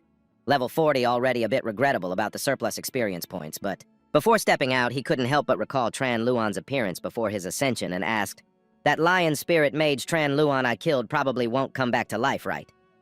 The system honestly revealed all the information it had, confirming that the lion spirit mage Tran Luan had been completely eradicated by him. The system's decision this time was extremely accurate. The system analyzed that the lion spirit mage Tran Luan level kicks after obtaining the dragon heart has a high probability of killing the host. If the host is killed by other transitioning professionals while taking on the boss, the host will also die immediately. The host should handle this with extreme caution. The words made to Lamb break out in a cold sweat. It was indeed right to kill him. If I hadn't been so clever, I might have been dead by now. Finished, he didn't let it affect his emotions, even smiling slightly. But after this lesson, the exploration team probably wouldn't dare to challenge us for a while. At this point, Duong began to feel suspicious. Speaking of which, I remember that exquisite level bosses are all called true spirit beasts, possessing their own consciousness. So what will happen when I'm not taking on the Black Dragon? The system was more than willing to answer all his questions. When a boss is paired by the system, it will directly eliminate the possibility of consciousness. No matter the level during the time the host is not connected to the boss will act according to the established rules. Moreover, if the boss is killed by the host, it will automatically pair with a higher level boss. Duong was a bit taken aback after hearing this, quickly taking out the dragon heart to evaluate. Is there really such a thing? Is this the rhythm that requires me to obtain the dragon? Speaking of obtaining the dragon, I can't help but mention this equipment. It feels like everything is perfectly arranged. As long as an item is taken out, the system will provide information. Level unknown, Dragon Heart Introduction. The hero blessed by the goddess has beheaded the ancient dragon. Dragon blood splattered everywhere, forging the Dragon Heart sword, obtaining the heart of the ancient dragon, creating the proof of the dragon.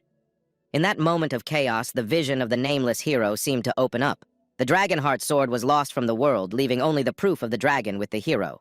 Unlock spirit attribute increases by 50%, strength increases by 100%. Characteristic glory of the dragon ignores the racial talent of the ancient dragon. Damage dealt to ancient dragon beings increases by 500%. Unlocks ancient spirit blood soul. With the amulet infected by dragon blood, can summon the ancient spirit blood soul to assist in battle. Conditions to unlock and use the equipment single-handedly kill an ancient dragon. Restrictions when using ancient spirit blood soul. For every ancient dragon killed, 1 use will be accumulated. Currently, there are 0 uses. As he pondered deeply about the capabilities of the treasure, Duong felt a bit excited to realize that the ancient spirit blood soul was probably half of that ancient dragon hero. To obtain this title surely means a person with incredibly strong combat power, definitely cooler than any 5th transition professional. With such a super little brother, who else should I fear? Killing the black dragon, changing the transition, unlocking the summon, this is the goal for the next stage, right? With all his questions answered, he could finally leave the house with peace of mind. All right, it's time to accept the 2nd transition mission. Let's go. Scene shifts to the temple. Bak Lin was already waiting at the entrance amidst the admiration of those around her. Is this the posture of the temple? She is truly beautiful. Is she waiting for you? Who could have the priest of the temple waiting directly at the door? How admirable. I want a beauty like the priest to wait for me too. Just a moment later, she sensed that the person she was waiting for had arrived. May the gods bless. Without giving others a chance to react, Bak Lin spoke up. May I ask, esteemed hero, how may I assist you?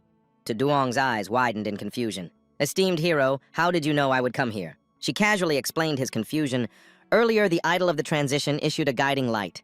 This is a signal indicating that a VIP from the temple is about to arrive, and in the entire East Spirit City, you are the only VIP. As for the way of addressing, it's a requirement from the temple, so please don't mind it too much. Duong could only force a smile upon hearing this. Oh, I see. Although he still felt a bit uncomfortable, it felt a bit strange. After a while, he re-entered the temple and performed a series of operations to receive the familiar mission notification. You have received a 5-star transition mission, 2nd transition. 5-star transition mission, single-handedly pass the diamond level gate twice, and when encountering the boss, successfully kill the boss within 3 minutes. For this mission of transferring roles, Duong was extremely satisfied. Normally, the basic requirement is to form a team to conquer a dungeon at the same level, but this mission required just 1 person to clear the dungeon. This was clearly intended to be a challenge, but for him it felt like there were no conditions at all. With the experience from the last time, Bak Lin wasn't too surprised by this. He indeed accepted a 5-star mission. No wonder he was called the Great Hero. He humbly replied that it was nothing special. By the way, do you have the map for the white-silver level dungeon near Donglin City? She answered, of course, just a moment. Moments later, Bak Lin handed to Duong the scroll map of the city, saying, Great Hero, here is the dungeon map you requested. Not only was it for the white-silver level, but it also included information about the locations and respawn times of the bronze and gold level dungeons. He politely said thank you. Having received the information and items he needed, Duong didn't want to linger here. Then I'll take my leave, he said, but just a few steps away, Bak Lin called him back. Great Hero, please wait a moment. She turned back to remind him that not long ago, a terrible incident occurred in a dungeon where the difficulty suddenly escalated, causing a high-level player to go missing. Additionally, the low-level wild areas had become very crowded lately, often leading to bloody conflicts over territory. Please be careful. Duong was pleased to accept Bak Lin's kind warning. Thank you for the reminder, I'll be cautious. However, regarding the mastermind behind everything, he had one concern. With so many low-level dungeons in Donglin City, where would he find 2 white-silver level dungeons? Could it be that someone else had already claimed them? The harsh reality hit Duong when he sought out the dungeon for his mission, proving how difficult it was to find one. Are there people hosting a party here, a white-silver level dungeon like this? In the end, he still couldn't find any dungeons, and he even had to rest along the way to regain his strength. He had searched for about 7 or 8 dungeons, only to find that others had beaten him to it. Was he just incredibly unlucky? Was it because he had recently been picking up some fancy gear that activated some sort of karma? After recovering his stamina, Duong opened the map again to search for the next location. Ahead must be the entrance to the dungeon, the Cave of Suffering. However, at that moment, he found a group of people already waiting there, which made him feel frustrated. Why are there so many people? Duong recognized 2 familiar faces among the crowd. This coincidence made him a bit suspicious. Why is Tuyet Tien here? At that moment, Tuyet Tien was frantically arguing with the people in front of her. Classmate Vuong Phi, we got here first for this dungeon, please don't steal it. Looking across, he saw the person he despised the most along with Vuong Phi. Not him again! Vuong Phi brazenly pointed at herself and declared, Sorry, Tuyet Tien, but this dungeon isn't marked with your guild's name. If you want to clear it, you'll have to fight for it. Through his words, Duong unexpectedly gained more information. U Vu, that was the sister guild of Yu Van. What a coincidence. Thinking this, Duong scratched his head and mumbled, If they're acquaintances, it should be easier to talk things over later. After making up his mind, he jumped off the cliff. As soon as he landed, Duong smiled and declared, Sorry, but I'm not going to give up this dungeon either. Vuong Phi's underlings shamelessly harassed Tuyet Tien, saying, This is something our boss values, so you better scram unless you want to hang out with us for a bit. Before the guy could even make a move, he was cut off by a blade. Ha Lam, level 61 profession, 3rd transition wandering swordsman guild. Yu Vu coldly warned the people in front of her, "Watch your mouth or I won't hesitate to take your head." Her level shocked them into silence. A 3rd transition professional, Duong Fai, quickly hid behind someone else and challenged, "What's there to be afraid of? We have a 3rd transition professional too, right on Li." Li Chan, level 60 profession, 3rd transition martial artist guild Tan Son Kak, fully agreed with this sentiment, even darkening his face to threaten, "Sisters of Wu Vu, you're not welcome here." Clearly, Ha Lam was not intimidated by his aura and stood her ground, mocking him. "Are you an uncivilized monkey standing there or just a musclehead? Don't you understand the order of who came first? Lai Chan isn't the type to reason. He's just rude enough to throw a punch in front of a lady. I only know that fists are the only logic here. Want to fight? Wait until I call my friends over and don't cry for the girls behind you." Hearing this, Ha Lam glanced back at Tuyet Tien and hesitated. Most of them were low-level newbies. Fighting this jerk might not end well. But if she backed down here, who knew if this jerk would become even more demanding? Her hand holding the sword moved slightly. Should she strike first? This small action caught Li Chan's attention. Just as the battle was about to reach its peak, another person arrived to interrupt. "If we're talking about fists, who's stronger? I think I have a say in this," To Duong confidently declared, causing the guy to boil with rage. He quickly shouted, "Who are you?" Someone who recognized him exclaimed in surprise, "Huh!" Tuyet Tien was left behind, standing awkwardly to the side, thinking about everything. "To Duong, I saw him last time at the teleport center. Thank goodness he's safe, but why is he here and why is he provoking the big shots from both sides?" Duong Fai finally peeked out from behind Li Chan and shouted, "Why is it you again, To Duong?" To which he casually replied, "That's something I should be asking. Why do I keep running into annoying little flies like you?" Duong Fai, full of disdain, pointed at the person next to her and said, "What gives you the guts to act tough? Look closely. This is a 3rd transition big shot. Just a flick of his finger and you're done for." Lai Chan shamelessly made an unreasonable demand. "Kid, if you're smart, kneel down and beg for mercy. Maybe we'll let you keep your corpse." To Duong didn't even bother to look at them. He simply walked over to greet Tuyet Tien. "Long time no see." She happily raised her hand in return. "Yeah, it's been a while." And so Duong Fai was completely ignored, feeling disrespected. Ha Lam noticed her teammates' reactions and approached to ask quietly, "Do you two know each other?" Tuyet Tien shyly explained, "Yes, we were classmates." This answer raised deep suspicions in her mind. Classmates. So you must have leveled up together, right? Why are you acting all cocky and provoking us like that? Based on some information she managed to gather, Ha Lam kindly inquired, "Earlier you mentioned a promotion mission, right? This is the Silver Dungeon. Did you get lost?" To Duong calmly explained, "No, the 2nd promotion mission requires clearing the Silver Dungeon." She was momentarily stunned by this answer. 2nd promotion. Wait a minute, if this kid really leveled up at the same time as Tu Tien, then how did he reach level 40 in just a few days? How could that even be possible? The princess, who had been ignored until now, finally couldn't hold back and unleashed her mage powers, saying, "Hey, do you think you're so special, acting like you're some big shot when you're just a pathetic warrior pretending to be tough? If you have the guts, show us your character info so we can see how low your level is. If you're too scared, then stop acting all high and mighty. Someone like you should be on their knees licking our boots." As he spoke, he displayed his character info, Princess Level 10 Class Ice Mage Guild Tan Son Kak. To Duong was thrilled to see this status and began to activate his skills. Level 10 already. If you're below level 2, I wouldn't even bother. But now, with my magic sword, let's see what you've got. The system kindly reminded him, death penalty for characters below level 10 will be reduced by 2 levels. Below level 2 will result in death without resurrection. With that, he slowly spread 2 fingers. Then he channeled his energy, creating a hole in the princess's body, along with an invitation, "Come, let's go soak in the spring." The health bar above the princess immediately displayed the numbers Princess HP 0%. While she was still in shock, not understanding what had just happened, the system coldly announced to the victor, "You have killed level 5 Ice Mage Princess. You receive 100 experience points." The princess was finally defeated by To Duong in one move, leaving her 2 henchmen in shock. Brother. Just then, something rushed toward them quickly. Li Chan, filled with rage, punched the ground, causing it to crack, but To Duong easily dodged. "An ambush. You really have no honor." He forcefully pulled his hand from the ground, gritting his teeth and declaring, "Kid, you think killing my people will let you off the hook?" To Duong, excited, pulled out his sword from his inventory and said, "Let's see what skills you really have." Then, as if remembering something, he suddenly turned to call out to Ha Lam. "Right, you can join me too. That way I won't have to do this twice." Unexpectedly, those words directly provoked her. "You little brat who gave you the guts to challenge 2 third-tier professionals at the same time. That's just too arrogant. Even if you're Tu Tien's friend, I can't let you off that easily." When she reached Li Chan's side, Ha Lam didn't forget to suggest, "Tan Sun Kak, let's put our issues aside for now. We need to teach this kid a lesson."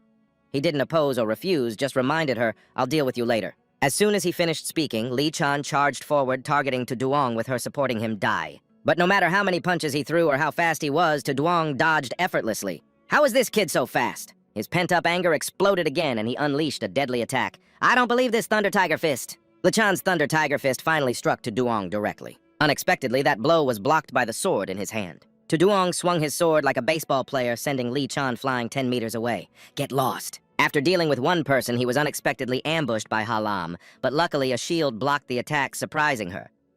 A protective shield. Duong asked casually, "Are you ambushing too?" The honor of these third-tier professionals is lacking. The special feature of the shield he possessed was a golden-grade one-time use scroll crystal barrier, which could condense around him to form a shield that could absorb a total of 80,000 damage points. Halam stared in shock at the sword that was still trembling. My sword attack didn't even chip away half the value of the shield. That must be a high-grade shield and that weapon. No matter how you look at it, it can't be silver. Could it be gold or even platinum? His previous move that killed the Ice Mage was so fast that I almost didn't see it clearly, so I was cautious. Who would have thought this kid could actually fight like this? Just who is Duong?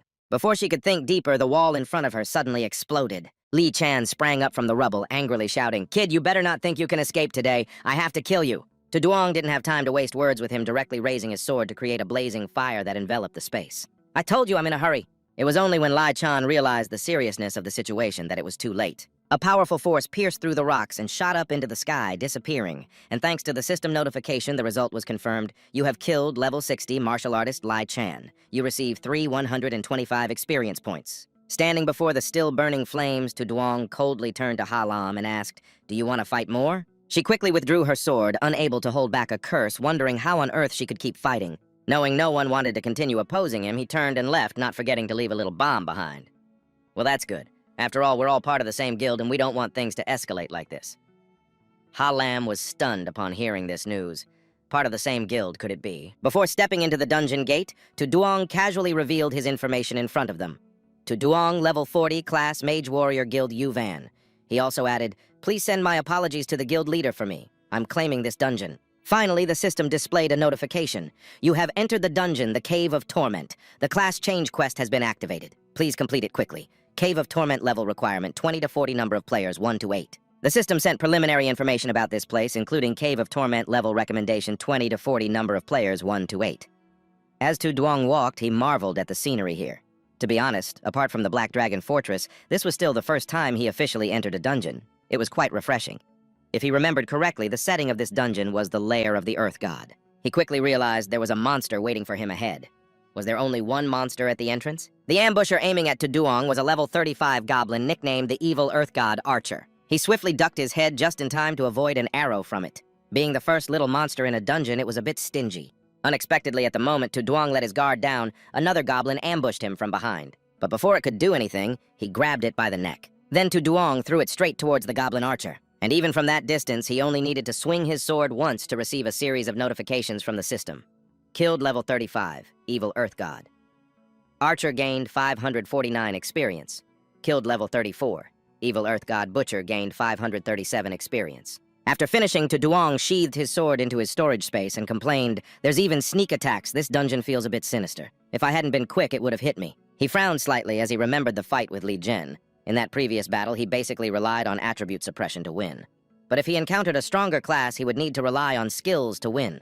Thinking of this, Duong began to channel a bit of magic power and decided that this was a rare opportunity to train his magic sword using the little monsters here. After a while, he ventured deep into the dark cave alone. He used himself as bait to lure the goblins out to attack. As a result, they were all knocked back by his magic transformation move, the Shadow Step. Duong continued to flexibly manipulate his magic power, transforming it into a weapon. Then he struck the goblins on the head with his magic transformation, the Mace. The goblin archers saw this and began to rain arrows down on Duong, but he was like a shadow, vanishing in an instant. When he looked back, Duong was tumbling in midair, aiming at them with his magic transformation, the crossbow. He remembered that he could send those goblins down to the underworld. Duong knew he couldn't prolong the time and took a leap. Being passive in counterattacks was too uncomfortable. "Watch me pull this train." After a while, hurried footsteps echoed in the cave. Duong sped up in front, while behind him a pack of wild beasts was frantically chasing him.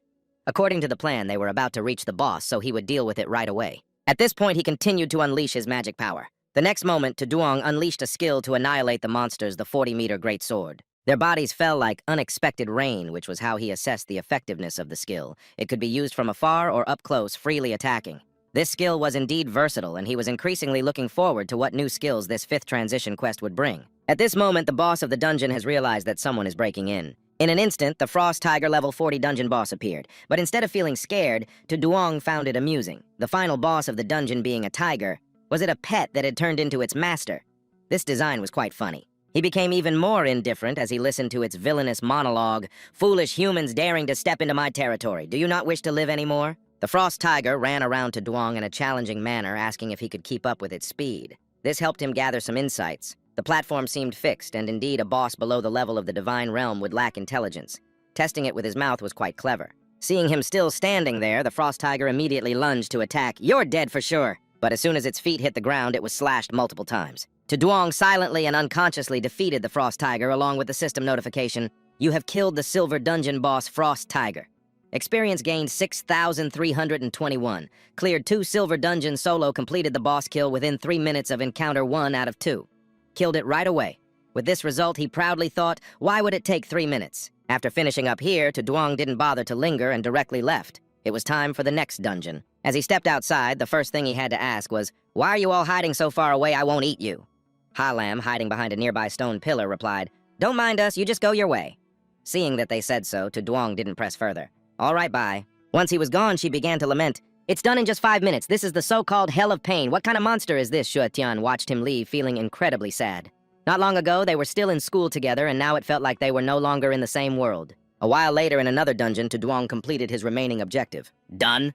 The mechanical voice rang out again. "You have killed the Silver Dungeon boss Blood Beast. Experience gained 6,187. Cleared 2 Silver Dungeons solo, completed the boss kill within 3 minutes of encounter 2 out of 2. He had completed the 5-star class transfer mission. Checking, he found that the 5-star class transfer mission was successfully completed.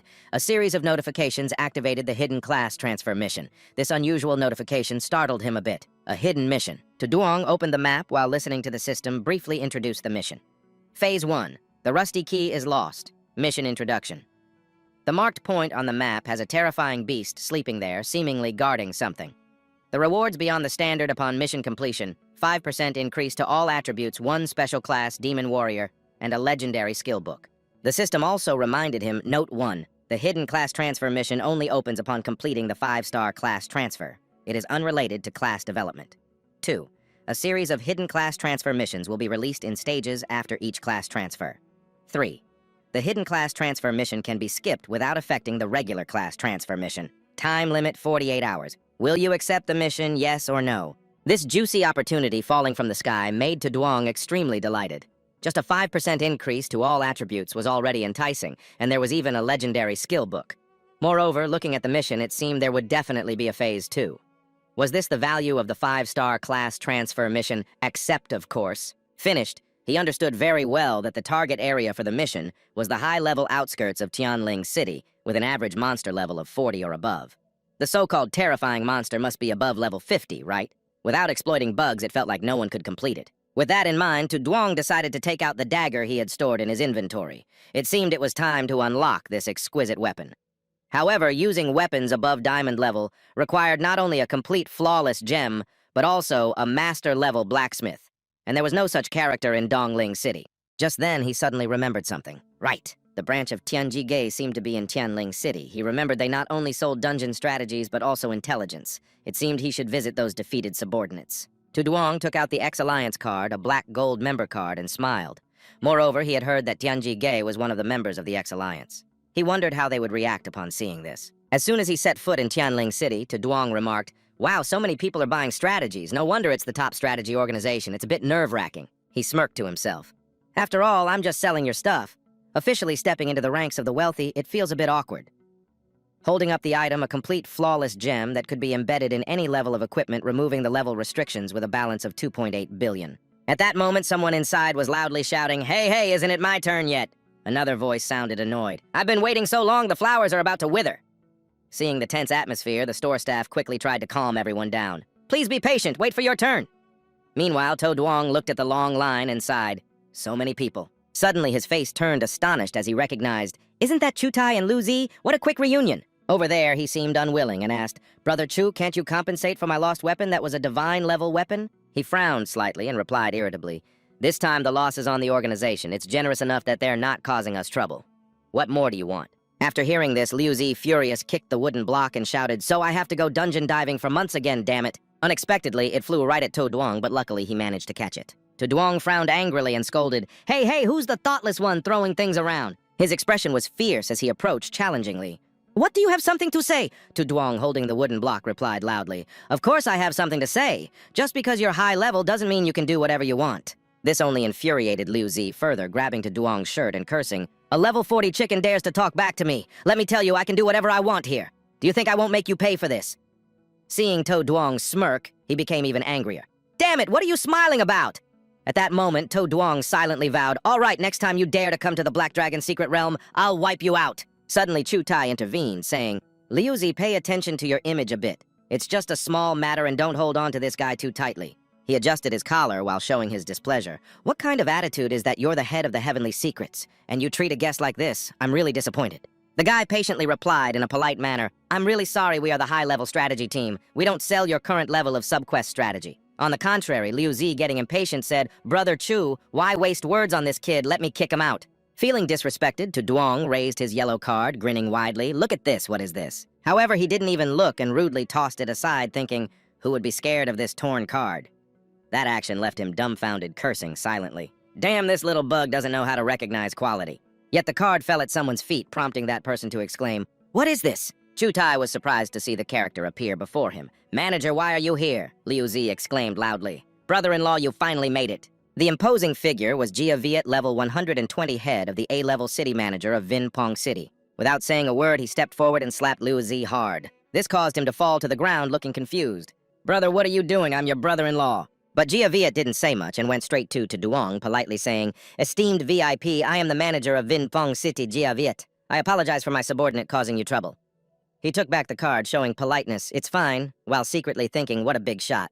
He couldn't hide his curiosity and asked directly, "You're so young and already have a black membership card from the X-Alliance.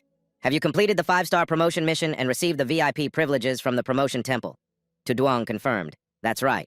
Then Jia Viet turned to remind, "Treat this esteemed guest well, don't be rude, understood." Chu Tai quickly bowed his head. "Yes, manager," while Liu Zi looked extremely surprised. After saying that, he stepped back and called out, "I'm leaving now. Liu Zi, follow me. You need to discuss the next subquest with him."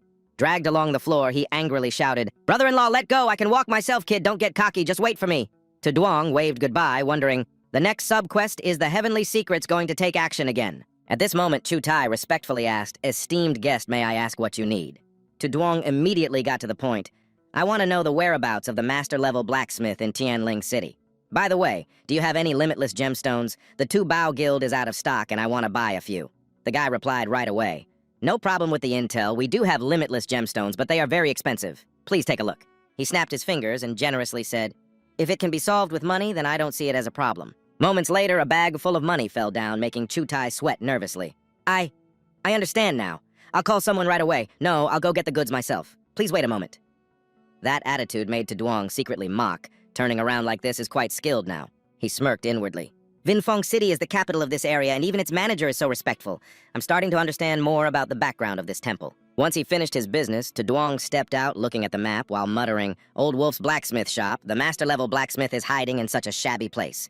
Coming to the Heavenly Secrets was the right choice." Suddenly, his gaze flicked back, hesitating as he thought, however nearby a conversation caught his attention. Are they preparing to go to the Black Dragon's secret realm again?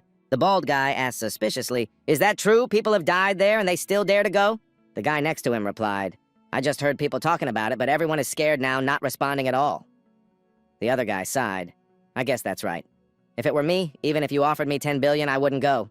After eavesdropping, To Duong frowned, calculating in his head. As I expected, the death of Tran Lun has dampened the morale of the expedition team. They probably won't dare to come for a while. But capturing the Black Dragon Cloud must be done quickly to avoid long nights filled with dreams. Not long after he arrived at the door of Old Wolf's blacksmith shop.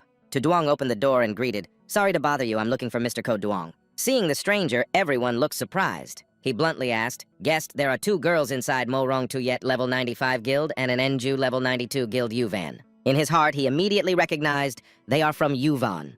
So Tu Duong cheerfully said, "Hello, ladies. Are you here to forge equipment too?" And Engu rushed over with a very excited expression.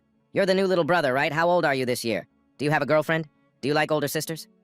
This line of questioning left him momentarily speechless. But suddenly a hand pushed the overly enthusiastic face away. Mo Rong blocked her while coldly saying, "To Duong, right? This is a master-level blacksmith shop. Your level doesn't need to be here. You can go to the blacksmith shop on the street." Meanwhile, an Ngu being pressed down could only scream, "What are you doing?" That statement made him scratch his head and sigh in frustration. "I've heard something similar for the second time today. Sometimes I really don't want to explain." Next to Duong raised his powerful hand ready to take action. Instantly, 2 items were summoned along with his arrogant voice. "Is this weapon worthy enough to be here?" Modung's eyes widened in shock. "Is this? Could it be a mystical grade weapon?"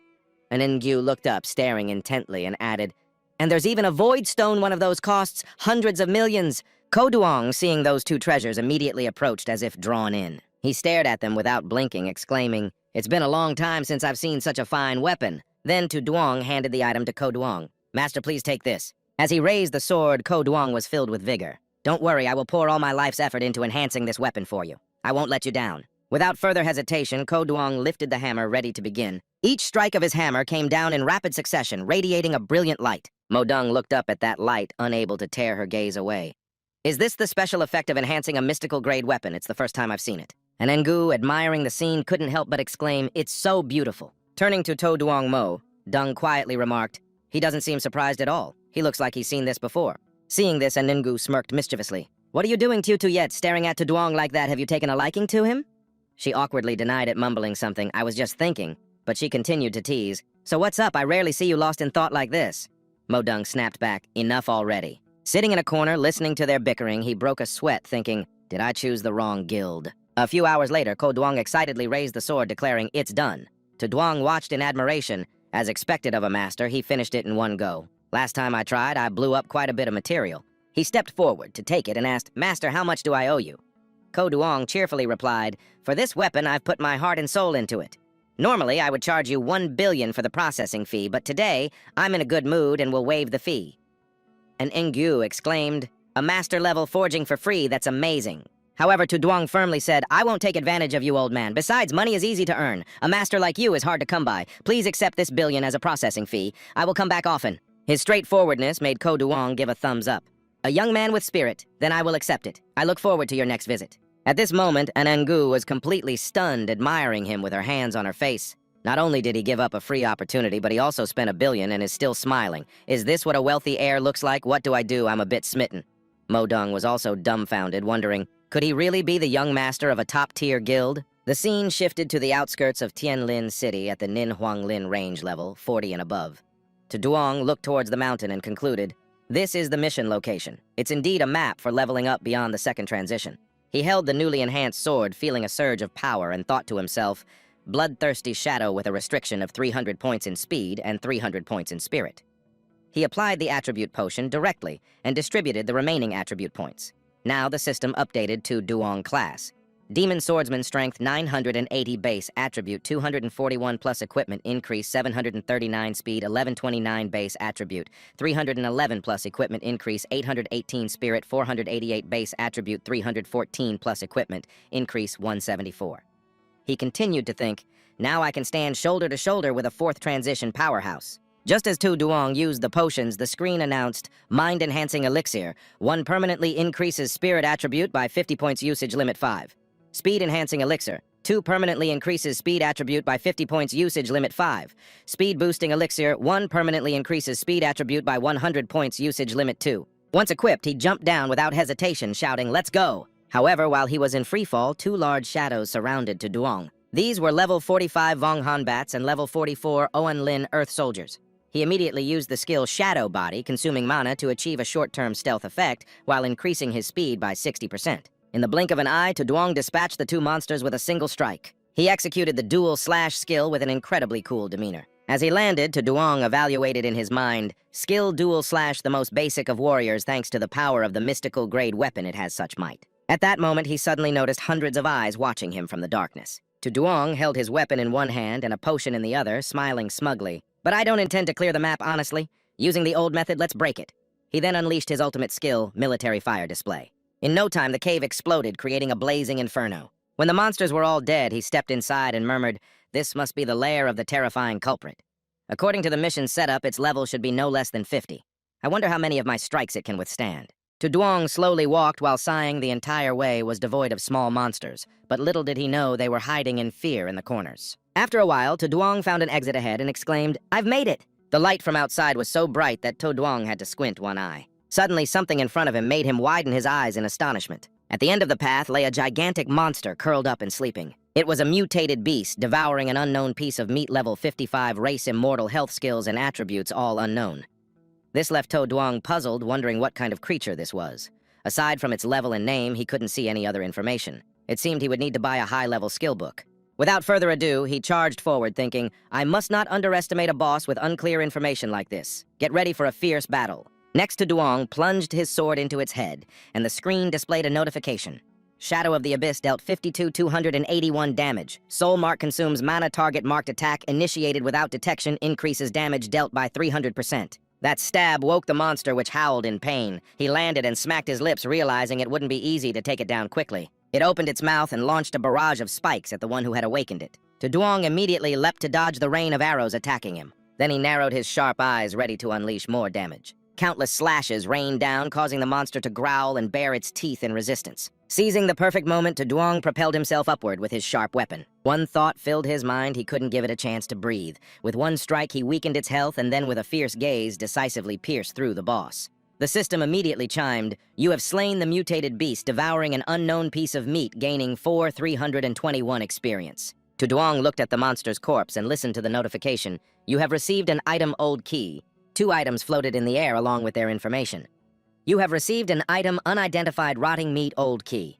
Time has left its mottled traces, resembling a key to open some door." The unidentified rotting meat once held great power, now completely diminished, symbolizing decay, making it impossible to guess its origin. These things left him confused and deep in thought. The mission mentioned a key, but what was this rotten meat? Just looking at the description, it seemed to hint that the previous owner of this meat was incredibly strong. Even though the power within had been exhausted, it was enough to cause that beast to mutate. Finally, To Duong stored everything away and said, "Forget it. Let's leave it for the class change mission later and study what it does then." At that moment, the system displayed a series of new notifications. Check complete class change mission successful. Completed a 5-star class change. Received the highest level life enhancement base attributes increased by 25%. Completed a 5-star class change. Received the Mage Warrior exclusive passive skill. Dual enhancement increases spirit by 10% based on strength attributes. Increases strength by 10% based on spirit attributes. Cannot be repeated. Not stopping there, the screen continued to display, "Checking hidden class change mission confirmation. Complete. Hidden class change mission completed. Rewards granted. Increases all attributes by 5%. 1 special profession book, Mage Warrior Legendary Skill Book opens. Level cap. Calculates reserved experience level 40 to 58. Received 360 attribute points." At this moment, his body radiated abundant energy, and To Duong decided to distribute it evenly between strength and spirit. Upon receiving the request, the system proceeded, distributing attributes completed. Current attributes are as follows. Strength base attribute increased from 241 to 301, then to 359, then to 539. Speed base attribute increased from 311 to 388, then to 407. Spirit base attribute increased from 314 to 392, then to 411, then to 591. After reviewing, he silently estimated in his mind that this terrifying base attribute had completely overshadowed the profession. With the attributes from equipment included, he could now face off against that group of spirit beast hunters head-on. Just thinking about it was exhilarating. To Duong gazed at his sword, unable to hide his pride. With double the attributes and the soul mark, this sword of his could probably withstand even a platinum-level boss. Truly, it was a legendary skill. The screen had also updated its information. Mage Warrior Legendary Skill Dual Destruction Blade Fusion combines mana and current weapon into one, consuming half of the mana, launching a super strong attack, dealing 200% physical damage and 200% mental damage. After some time, he returned to finish the mission. Bak Lin informed him, "Hero, congratulations on completing the 5-star second transition. Your VIP benefits are being updated 1. The first 10 million per month will be adjusted to 50 million 2. The Black ID card benefits of the X Alliance will increase from 20% to 30%. To Duong simply replied calmly, "Okay," as he thought to himself that for him now, these benefits were all quite normal. Seeing To Duong about to leave, she lingered to ask, "Hero, what are your plans next?" He turned back to reply, "I've been a bit tired these days. I plan to rest for 2 days, balancing work and relaxation." Bak Lin agreed. "That's right. Resting is very important." To Duong's mind, secretly had other plans, but resting didn't mean he would be idle all day. During his free time, he planned to go to the Heavenly Secrets Pavilion to buy some items in preparation for dragon hunting.